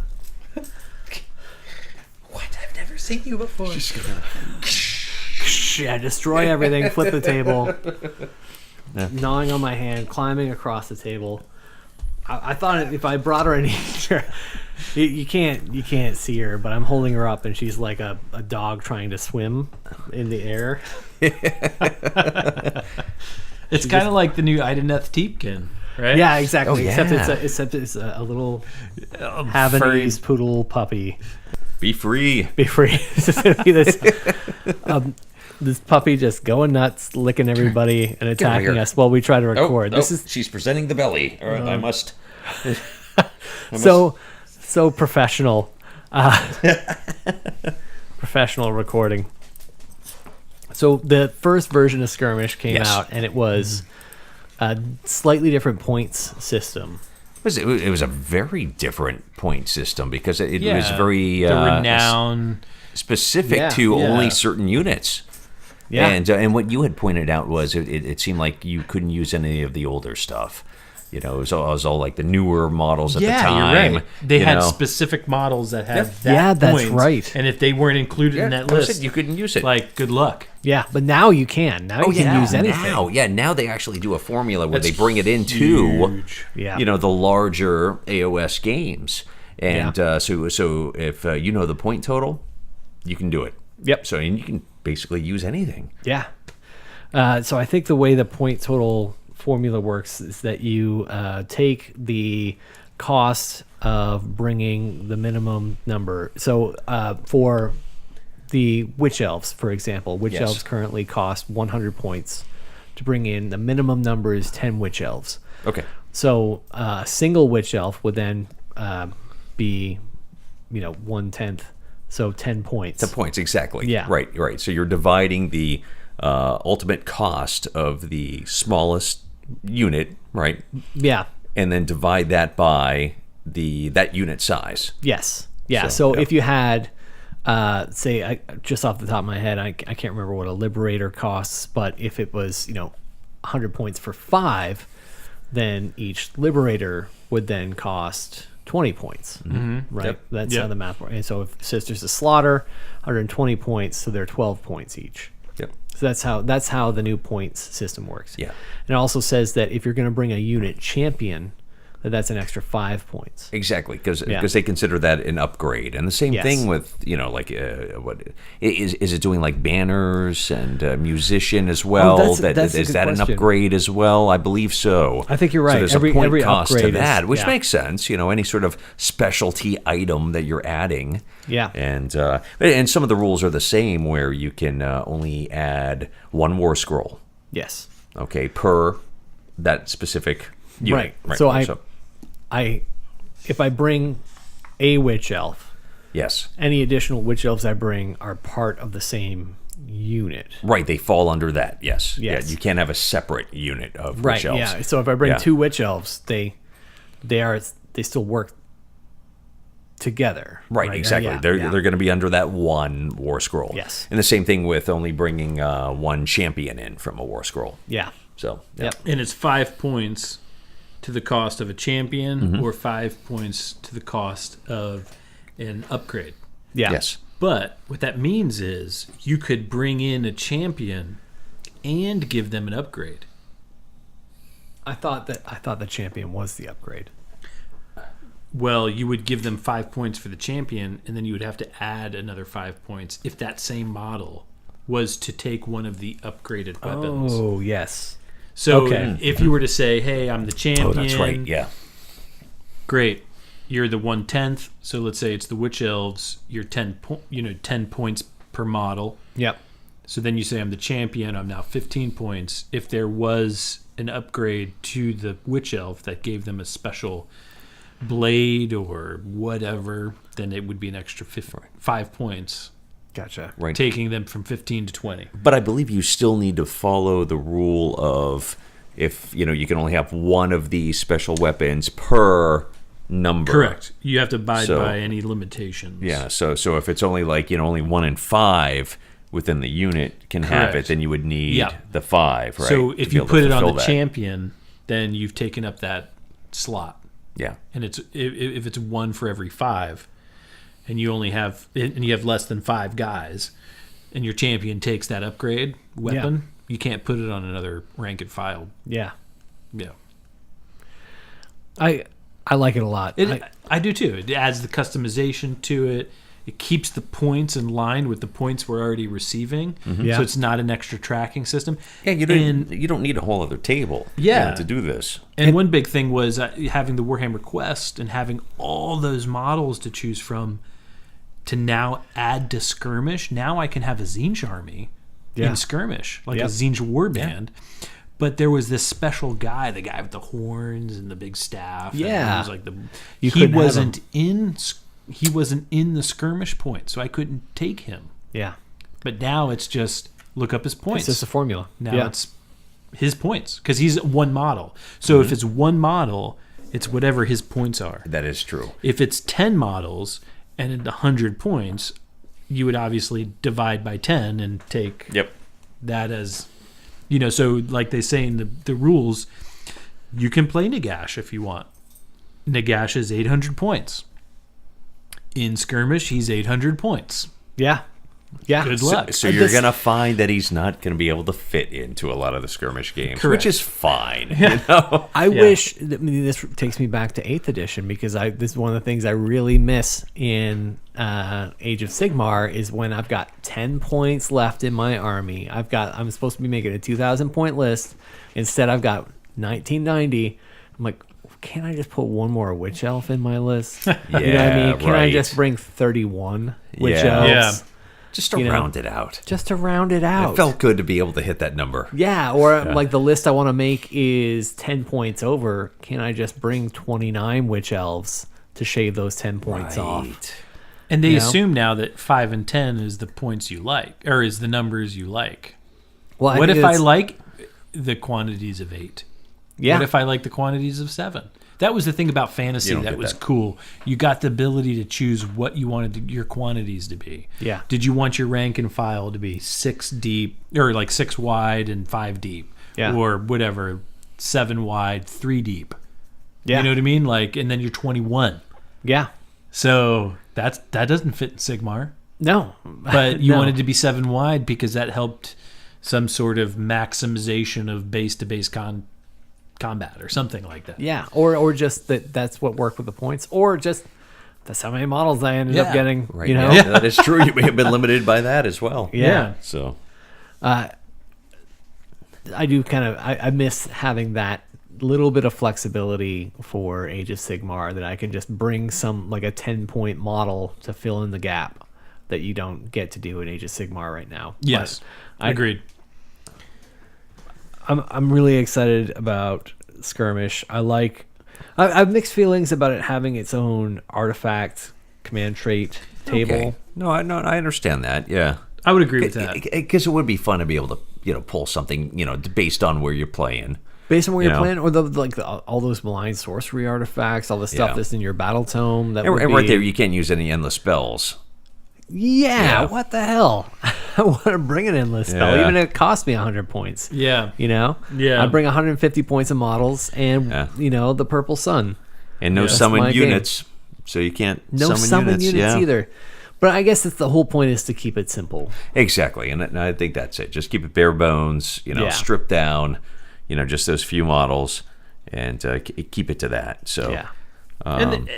And there's nothing that tells us we can't add between us or between the people you're playing with at the store, that you can't add elements into the game that you want to add. Right. Like you an can't- endless house spell. rules. And then house this rules. is- They have a whole section Yeah. right there, Yeah. or a little paragraph, not a whole section. But Yeah, but still Right. they mention like you don't like what you see here. Yeah, I think it establishes here's the matched play, and then beyond that, do what you want to do, Well, that, Right. yeah, it's do yeah. what makes sense Yeah. between everybody. here's the core, but you're free to do what you want. Yeah. As long as everybody agrees. Yeah, and I'm cool Yeah. with that. I'm cool with the match play Absolutely. saying, look, here's the artifacts, here's this, here's the command traits, no endless spells, no summonable units, blah blah blah blah. If you were to do match points, Crucible doesn't do a skirmish tournament, No. but if they were, they would use the rules that Yeah. are fresh out, or whatever the most recent rules are for skirmish. But I definitely see between, gaming groups and gaming clubs, people coming in with their own house rules. Yeah. This is the narrative we're playing. This is the campaign. Like, Yeah, it's something they could easily set up. Choose stuff from your own realm. Who gives a shit? Right. Stuff like that. So, comparable game that's out there that matches the skirmish game is the Warhammer Underworlds, the Shadespire Night Vault series. Right. Same, roughly unit size you would anticipate. You have a hero that's really just an upgraded rank and file model with the other rank and file models with them. But it's got all these added, really complicated rules, and you have to have all these different cards. And it, for me, like if I much prefer this game, I much prefer Skirmish to that. I haven't played it, but the only reason I haven't played it is because I don't want to get caught up with the card collecting aspect that appears to be in there. I apologize for my distraction. I've got this puppy, and I'm worried that she's just going to eat everything. Devourer of the worlds. I've You can been cut a that part out if you want. It looks like she was just chewing like a little. Yeah, she was doing something. I don't want to edit this part out. I want to share this with everyone. If you haven't been a dog owner or an animal owner, there's nothing quite like finding a piece of plastic, like a just string of plastic bag hanging out of your pet's butt. And then you pull it out the rest of the way after they've been just doing that like butt scoot across the floor for a while because they can't figure it out. There's nothing quite like that experience of just like bonding with your animal, your pet. pets get you prepared for kids, for sure. Yeah. It's a lot of similarities, and people hate the similarities, but if you've learned how to raise a pet, you've learned how to raise a kid. Pretty much until the age of 3. Until you start the language and morality stuff starts coming past in. the age of 3, then you're on your own. But up to 3, kids and pets are pretty similar. Exactly. I know I had no problem whatsoever crate training my kids once it came time. That's so funny. Yeah, that's exactly right. So okay. She's finding, or what it was, or what it used to be. She's finding little pieces of stuff. Like, is this a? No, I thought maybe it was a twist tie.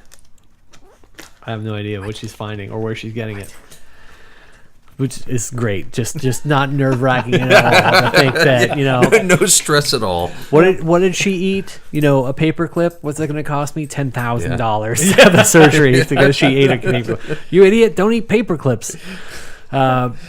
So, Shadespire versus Underworlds. Underworlds Skirmish versus Underworlds. Yes. Skirmish is just straight up, if you've got the means to play Age of Sigmar, you have the means to play Skirmish. You even need less. But Underworlds, it sounds like you need to have cards. You need to have the grid, the hex. Right, grid to play on. There's other components that Lots are of very other components, key to that particular game. And this is, I should have done more research before jumping into saying so, but it sounds like there's specific cards that are playable for everybody that only show up in certain boxes. So it's like X-Wing. In that, that like if you want this special card that gives you this one particular type of upgrade, you have to have bought all the boxes. You gotta buy everything. You gotta buy all these $1,000 of boxes to be able to get that one card that you want, or the number, like fit that many of them into your deck. Which is why I'm not going to be playing Underworlds, but that doesn't mean I don't want to buy the models. Oh yeah, no, they're awesome. Correct. Yeah. And I just bought that. The skeleton one? The skeleton pack from Shadespire. Nice. Yeah. Because those are great looking models. Yeah. So cool. The one that's halfway out of the ground. The one guy that's like doing that Captain Morgan pose. Yep.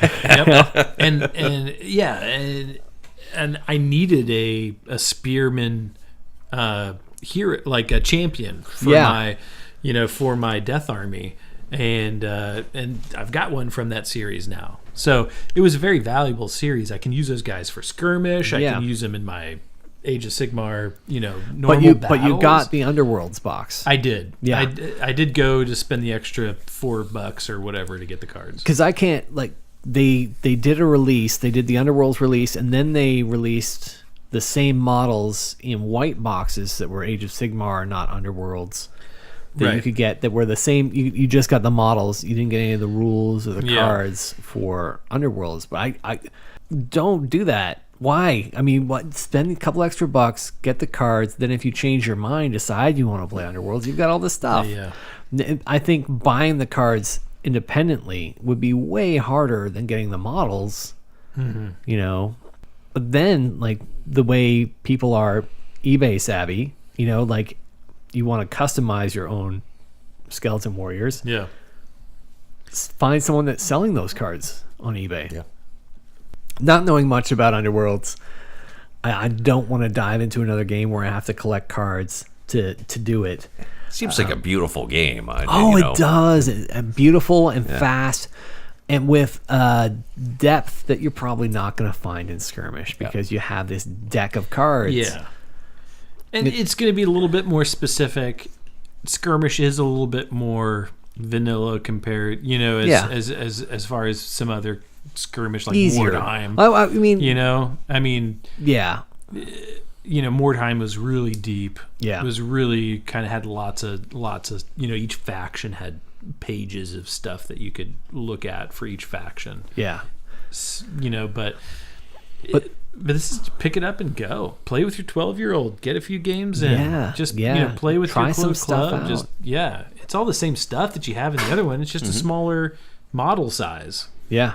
So, and this is this January White Dwarf, this is just wave 1 of the new skirmish stuff, because February White Dwarf is supposed to have campaign rules for skirmish. Exactly. And I think we need to do this. So. Absolutely. I want to play through this campaign. And what I'm hoping, you Nicholas, you mentioned the chapter approved hero creation. I know. I hope so please. Too. That would be great. Please, you would have called it. So. Yeah, let me create my own Warhammer hero and take them through a skirmish campaign where they get artifacts and they level up. Yes. You know, in like a D&D style where they go from being like a rank and file unit commander to being like an army general, like a really like major hero by the end of this campaign. That's what I want to play through. And that's what I hope they're doing. And if you don't do that, GW, I will do it by taking chapter approved and making it Age of Sigmar playable. Yes. I mean, that's what we're gonna do. Do it and give us a reason to like keep coming back every month and like, hey, here's some new stuff you can add to your skirmish campaign. As it grows. Awesome. Make skirmish every month in White Dwarf. Yeah, that would be great if there was new skirmish stuff every month, and have it be its own thing that just exists here. Maybe new artifacts that they add, new, just campaigns, and I'm glad you turned the page. These battle plans are great. Oh my God, she loves them too. Luna loves this. Loves battle reports and battle plans. Battle plans. Let's do it. We're doing it. We are doing it. So they say 250 is a good number, point-wise for that. So do you want to do that right now? Basically, look through what we have, decide on 250 points worth of skirmish band. Yep. And then really curious about what's coming up for this campaign. I figure by the time that we get everything together, we get our points, the new White Dwarf will be out, and then we can go ahead and start that campaign. Perfect. You want to do? Yeah, let's do it. All right, cool. I'm committed. I've been playing the Daughters of Cain for so long, and I love them, but I'm ready to start something new. So that's a good chance. Now, this is great. This opportunity. That's what's so great about skirmish too. You're starting 250 points of models in skirmish. Yeah. That's 3 to 5 models. I might have to paint up my Zangors and acolytes and do a Zinch. Yeah, that would be awesome. Great. And so say we're talking about this now. 2 weeks we're gonna play. That means 250 points. 2 weeks. 130 points a week, and one here. That's essentially one hero and a few rank and file. Yeah. That's it. You want to do that? Yeah, I'm in. Let's do it. All right. Okay. Yeah. All right. And we'll are we gonna do like our own hero creation? Let's surprise each other and not tell each other what we're gonna bring. Okay. And then have like a named hero with a backstory, like a character we create with a backstory. Well, I like that too. Are you saying like we're doing the character builder thing, or are you saying let's plan like we're doing a character builder thing? Let's plan like that. Like, let's create our own character, even if we don't do a character builder thing. With backstory, because we don't know what's going to be out next month. We don't. So we might have it's just that a couple character of short creation weeks away. that you are so eager to have. Okay. I really want that. Yes. I want to make it. And there are, I don't remember the links, but I did save them, and I think I shared them with you guys too. There's at least one group, maybe there's more groups out there that have made great War Scroll builders where you can they've got like a template of the same War Scroll format that you have for all of your War Scrolls in your Age of Sigmar army, where you can create your own War Scrolls. You enter, bravery, speed, wounds, enter the attacks in yourself. Like, all these are already out there, and that'd be fun. Even if we don't end up creating our own statistics, it'd be fun to make our own War Scrolls for our characters, that we have named and everything. Yeah. I think that would be a lot of fun. Okay. Share those. Yeah, and we'll put them out there. Let's put them out there on Instagram and Twitter and all that kind of stuff, so people can kind of follow along with us while we do this campaign. Make their own. And make their own, yeah.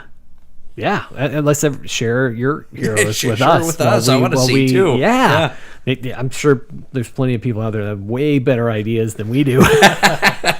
We'll share them with us then. Yeah. So we can share their ideas and then talk about that. Exactly. So that's skirmish. So that's our Skirmish. plan. We're gonna do our skirmish campaign. I think so, yes. We must. Still talking about very smart on their part. What's that? The next page is like, hey, are you planning to play skirmish? Here's some great boxes you can buy. 2 pages. Pages of boxes. Oh, thinking about it. Yep. Next section, talking about painting and modeling for your realm.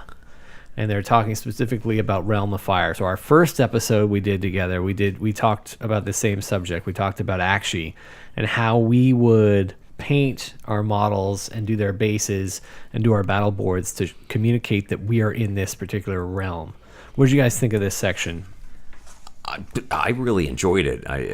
It's fun. It definitely is. And I love the conversions that they did on the pages. I mean, just totally kit bashing and bringing other models in. Did you check that out? Yeah. Giving the guys like torches. Yeah. The Slaughter Priest right there. And they brought it from, I believe, a 40K model. And it just looks amazing, just changing it up like that. They even on the one point, on the one side there, they talk about the one kit of mages, the Battle Mage set. That I think you can make a couple different wizards out of that Battle Mage set. That if you don't use the fire parts from those kits, you can add those bits. So making suggestions, and if you have leftover bits that are flames, put them on your put them on your models that are from the Realm of Fire. Have fire everywhere. Yeah, with the necromancer holding basically like some sort of tiki torch. Yeah. Don't have anybody holding tiki torches. Tiki torches. Here in the southern part of the United States, tiki torches are still a sore subject for all of us. I had to do something better. Be better. Better. Don't do tiki torches. I do like the charred zombies. Yeah, that's great. The charred zombies that are all burned up with actual fire still on them. Yeah, that is brilliant. That is great. I like, that admiral with the fire coming out of his hammer. Yeah, that is pretty badass. Yeah, it's really great. And that, so we've been doing some series here where, a few of the episodes we're highlighting different realms and talking about what we would see in those realms. And I think this just helps accent that. Like people should be filling out the realms in which their people are coming from. Yeah, I think that's an important. Take ownership. If Age of Sigmar, you're coming from one of these realms. Your models are coming from one of these realms, and this should somehow be reflected. No pressure, obviously, but that should be somehow reflected where you're coming from. But I say that, but at the same time, people that are focused on rules and the advantages of the rules, like. It would really suck to say, I'm from the Realm of Shadow, and it turns out nothing about the Realm of Shadow will benefit my army. If only I'd made them from the Realm of Metal. If that was from the Realm of Beasts, I'd be so much better off. But I look at everything. Everything's got torches and flames on it. And I'm from Akshi now. Oh. Yeah. And look at the bases. Yeah. Base designs. And I like that there's not just the one. Like when we were talking about it, in our first episode, we were talking about lava bases. Yeah. But they've got lots of different options there. Yeah. The Onyx Halls, that's kind of what I'm going for my Ulgu. I like that. Realm of Shadow stuff for the Daughters of Cain. That doesn't necessarily scream Akshi to me. No. But definitely like the phosphor plains, like that fits, like dried up rocks and dirt and cracks and lava fields, especially. The base is lava. That's like a that's over the top, actually. No, that's absolutely But I like the fire slayers that have like the red skin. Yeah.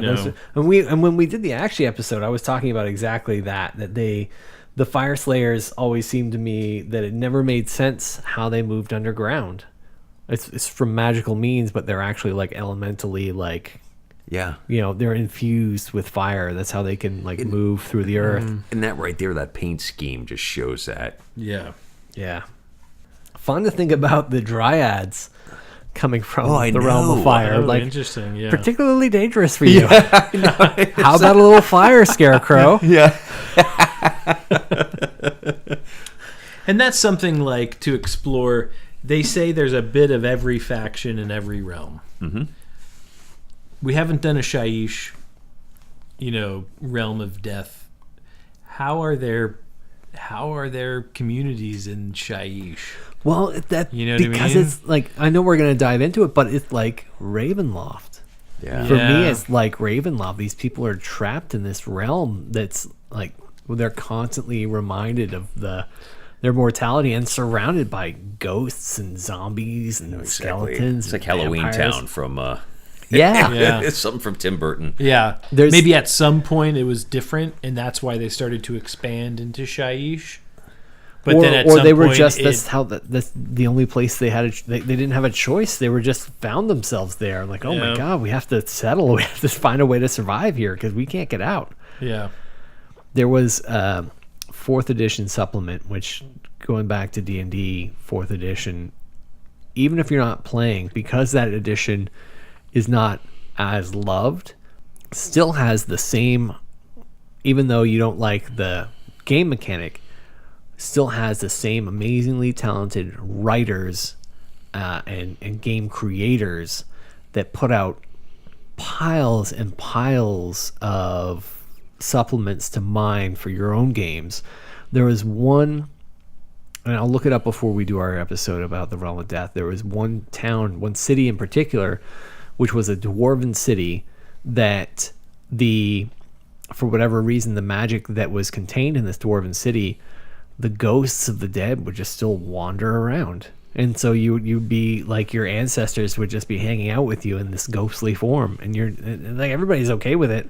They're just oh, yep, there's great grandfather who's just watching me work away at the smithy, giving me tips and pointers, telling me I'm not good enough. Nagging me all the time. Yeah.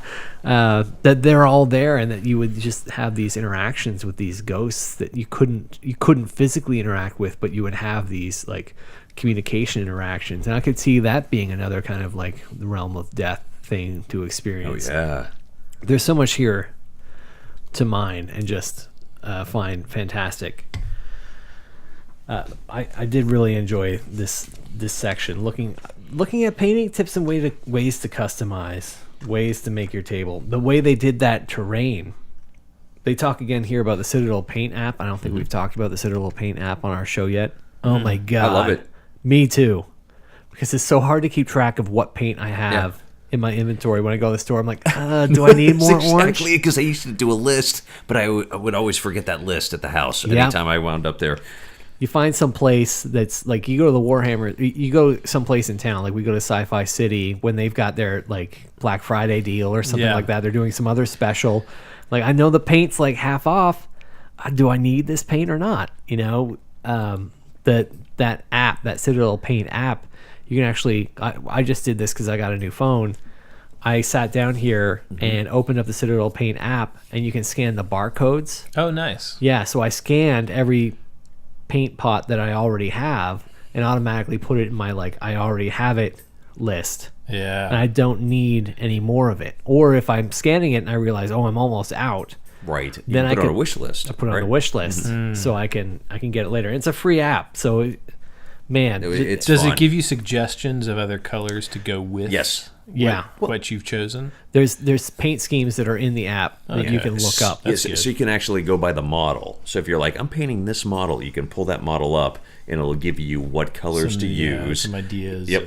Nice. And also it has a great feature where you can actually use, I believe it's a camera on the phone, and it'll actually tell you, if you take a picture of, let's say, Adam's shirt, it'll actually bring you what colors you need to be able to get that. I didn't know that. Yeah, That's really it's cool. Fun. It's amazing. That's awesome. It's so cool. Because I could see doing that. I haven't played any Blood Bowl yet.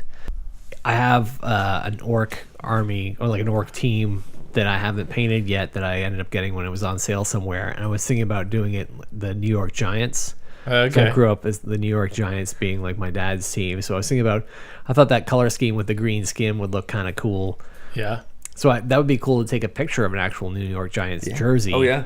And I'll tell you what. tell you what paint colors I need. Yeah, that's cool. Yeah, that's a lot of fun. That's great. The next section in here, there's a featured army. Children of Chaos.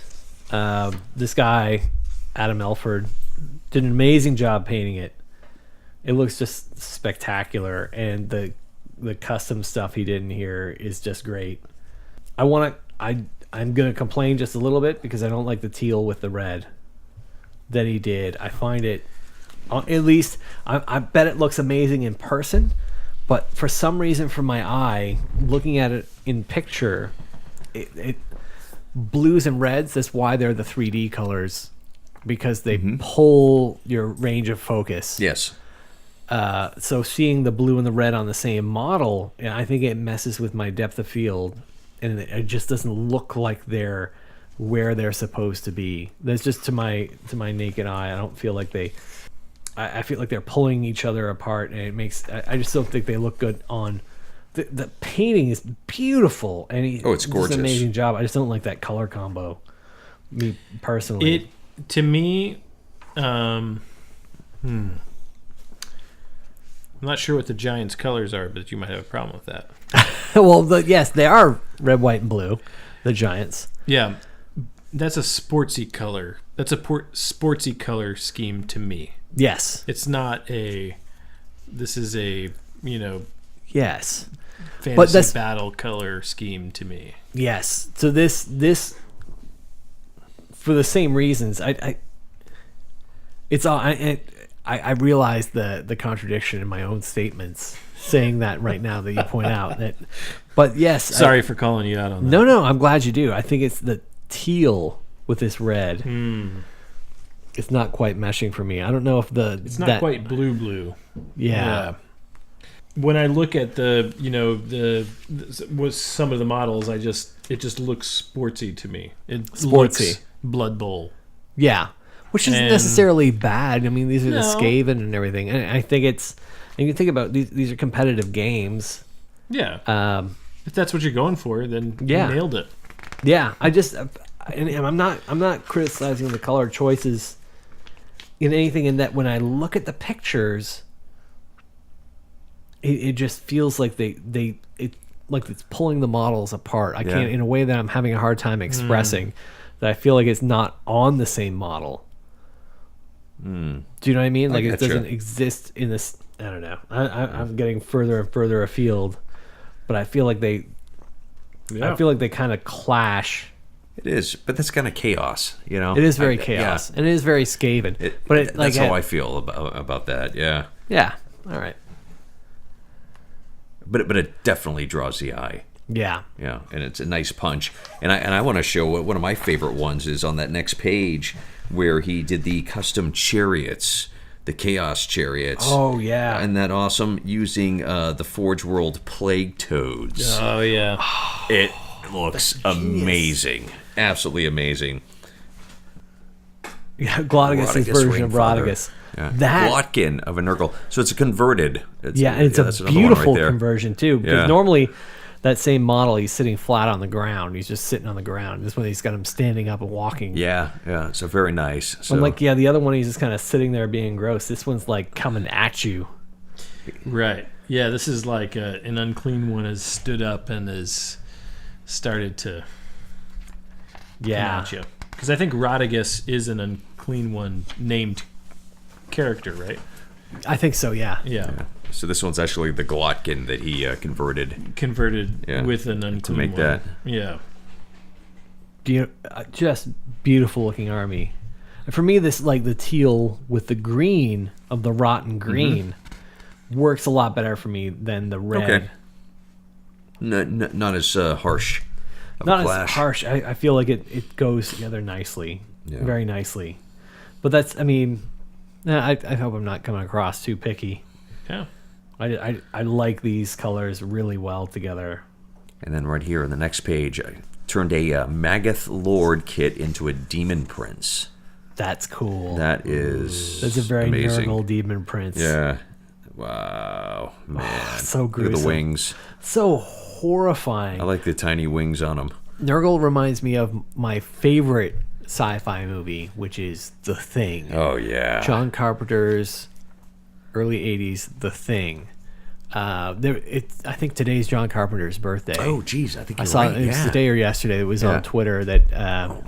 And his it's not, birthday. and that's now public domain, so we can sing "Happy Birthday" to you. Except that we can't man, sing. I'm not going to sing. Yeah. Don't you remember from the start of the show? No, if I thought there was like a 1% chance he was listening, I would gladly sing for him. But there's less than no chance. In Marilyn Monroe style. Yeah. Happy birthday. That's another thing. Remind us never to do. I went and got an autograph. I have an autographed Escape from New York from John Carpenter when he was at Spooky Empire, and then I went and saw him speak at a different Spooky Empire. He was there doing a panel. And as much as I love the guy and I love his work, he was a jerk on stage. And he just like, come on, that. man. You're just, anyway, just people's personality tainting our entertainment for no reason. The Thing. If you haven't seen The Thing, Nurgle and The Thing, so similar because The Thing is the alien that is spread through a cell. This alien presence is cell size but can take over an entire organism to make it a new thing. And if that organism is attacked, like say you have your hand cut off, that hand will then mutate into a separate unique organism, and go on from there. And that's so Nurgle, looking at these Nurgle creatures, looking at these like Chaos Knights that have become these Nurgle Chaos the Blight Knights. Kings. Yeah, where they're like melded into their weapons and their skin and their armor have merged together. Chaos. It's perfect. Yeah, Love it. It's so cool and so gross, and then so cool again. Exactly. Right. I'm like, I want to look, but I don't want to look. But I want know, to but look. like so horrifying. Can you imagine just like that's what happens in The Thing, where like the one of these people that's one of these things attacks you. They just touch you and your skin melds with their skin, and now you're like attached to them. You can't get away as you're like their cells are slowly taking over your body. That's what it seems like with these guys. Like Nurgle is just like melting their DNA, like physically melting their form into something and melding it into something new. It's so gruesome to look at. It's so horrifying. Yeah, I haven't played against much Nurgle either. I've played against a guy twice, same guy twice against Nurgle. Yeah, they're tough. They're definitely resilient. Yeah, but they're tough. Yeah. So why don't we take a quick break here, and then we'll do kind of a wrap up for next time. Yeah, let's do it. Across the realms, bolts of energy deliver Sigmar's heroic Stormcast Eternals into battle as the pantheon of order gathers its strength. With new cities and fortresses raised in the wake of each conquest, civilization takes root once more. Yet, from the shadows of progress, new and deadly evils come into the light. Okay, so talking about White Dwarf, we've made it pretty much through all of the straight AOS stuff. The next stuff is the Warhammer Underworld's Night Vault, talking about tactics with setting up your battlefield, and then we get in some more 40k stuff. The Pinnacle of Painting, just mind-blowing what people do in here. Absolutely mind-blowing. So definitely worth checking out when you have the chance. Oh, yeah. Get this book. Look at this amazing painting that people have done. Yeah. Releases coming up. Mm-hmm. We've got the what are they called, Nicholas? The Grots? The Gloom Spike. The Grits.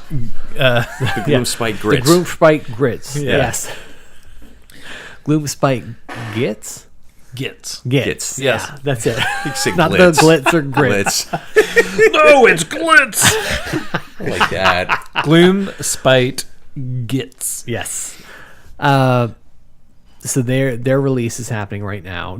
We just recently had the box set that was the Wrath and Rapture. Yes. And Mark, you said you were planning to get that? Yes. Yeah. Yeah. The must. The next release, which I'm really tempted to get too, Nicholas and I we were talking about it already, is the was it the Carrion? Not Carrion Kingdom, Carrion. Yeah, the Skaven and Flesh Eater. Yeah. Carrion- Flesh Eater Courts, right? Yes, Flesh Carrion Eater. Yeah. something. Yeah. What was it? Carrion. I don't know. Anyway, so anybody who's listening is going, "It's this, you idiots." Oh my God, I have it right here. Idiots. Anyway, I originally, when we were talking about Flashback Time, Island of Blood, Nicholas and I went in on that together and split it.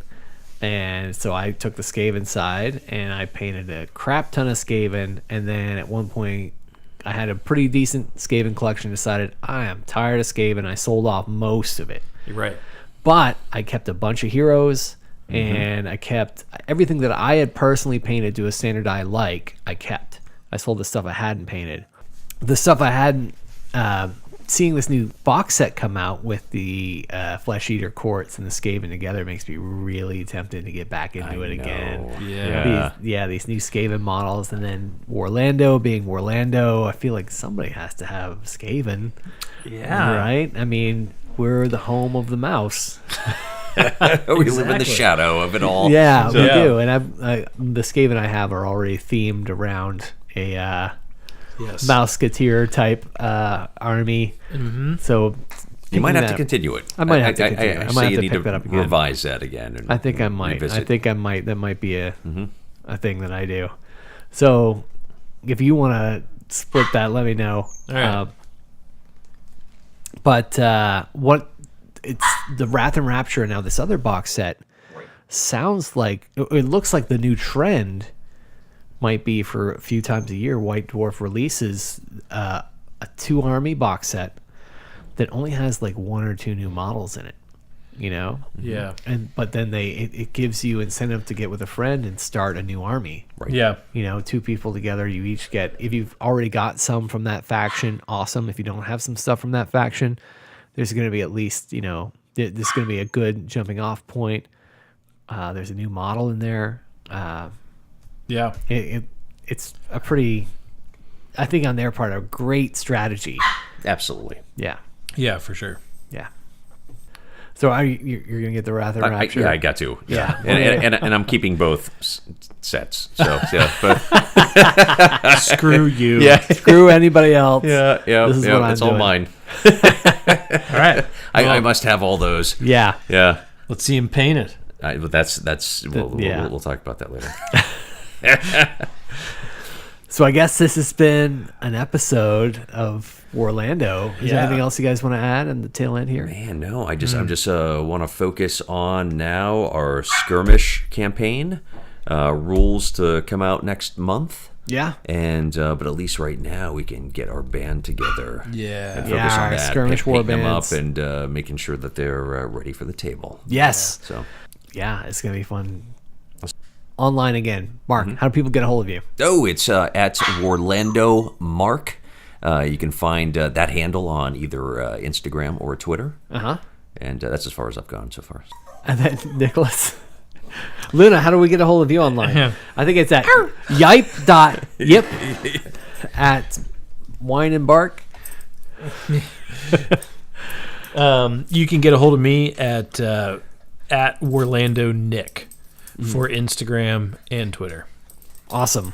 And then for me, I'm at WARlando77 on Twitter and on Instagram, just WARlando.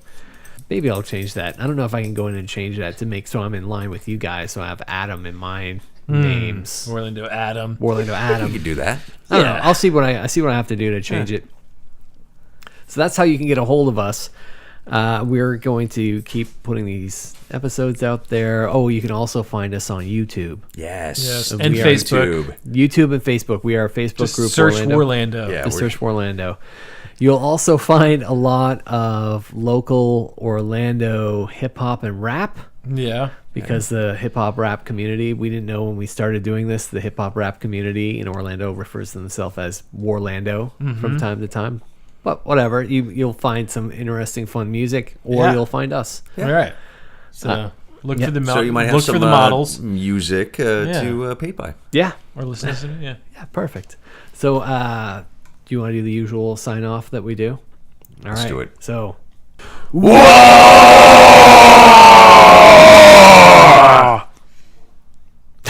Good night, everyone. They're Grots, but they're called the Glitz. Gloomspite Glitz. Yes. What the hell is a grit anyway? It's that new goblin army, isn't it? The Glitz.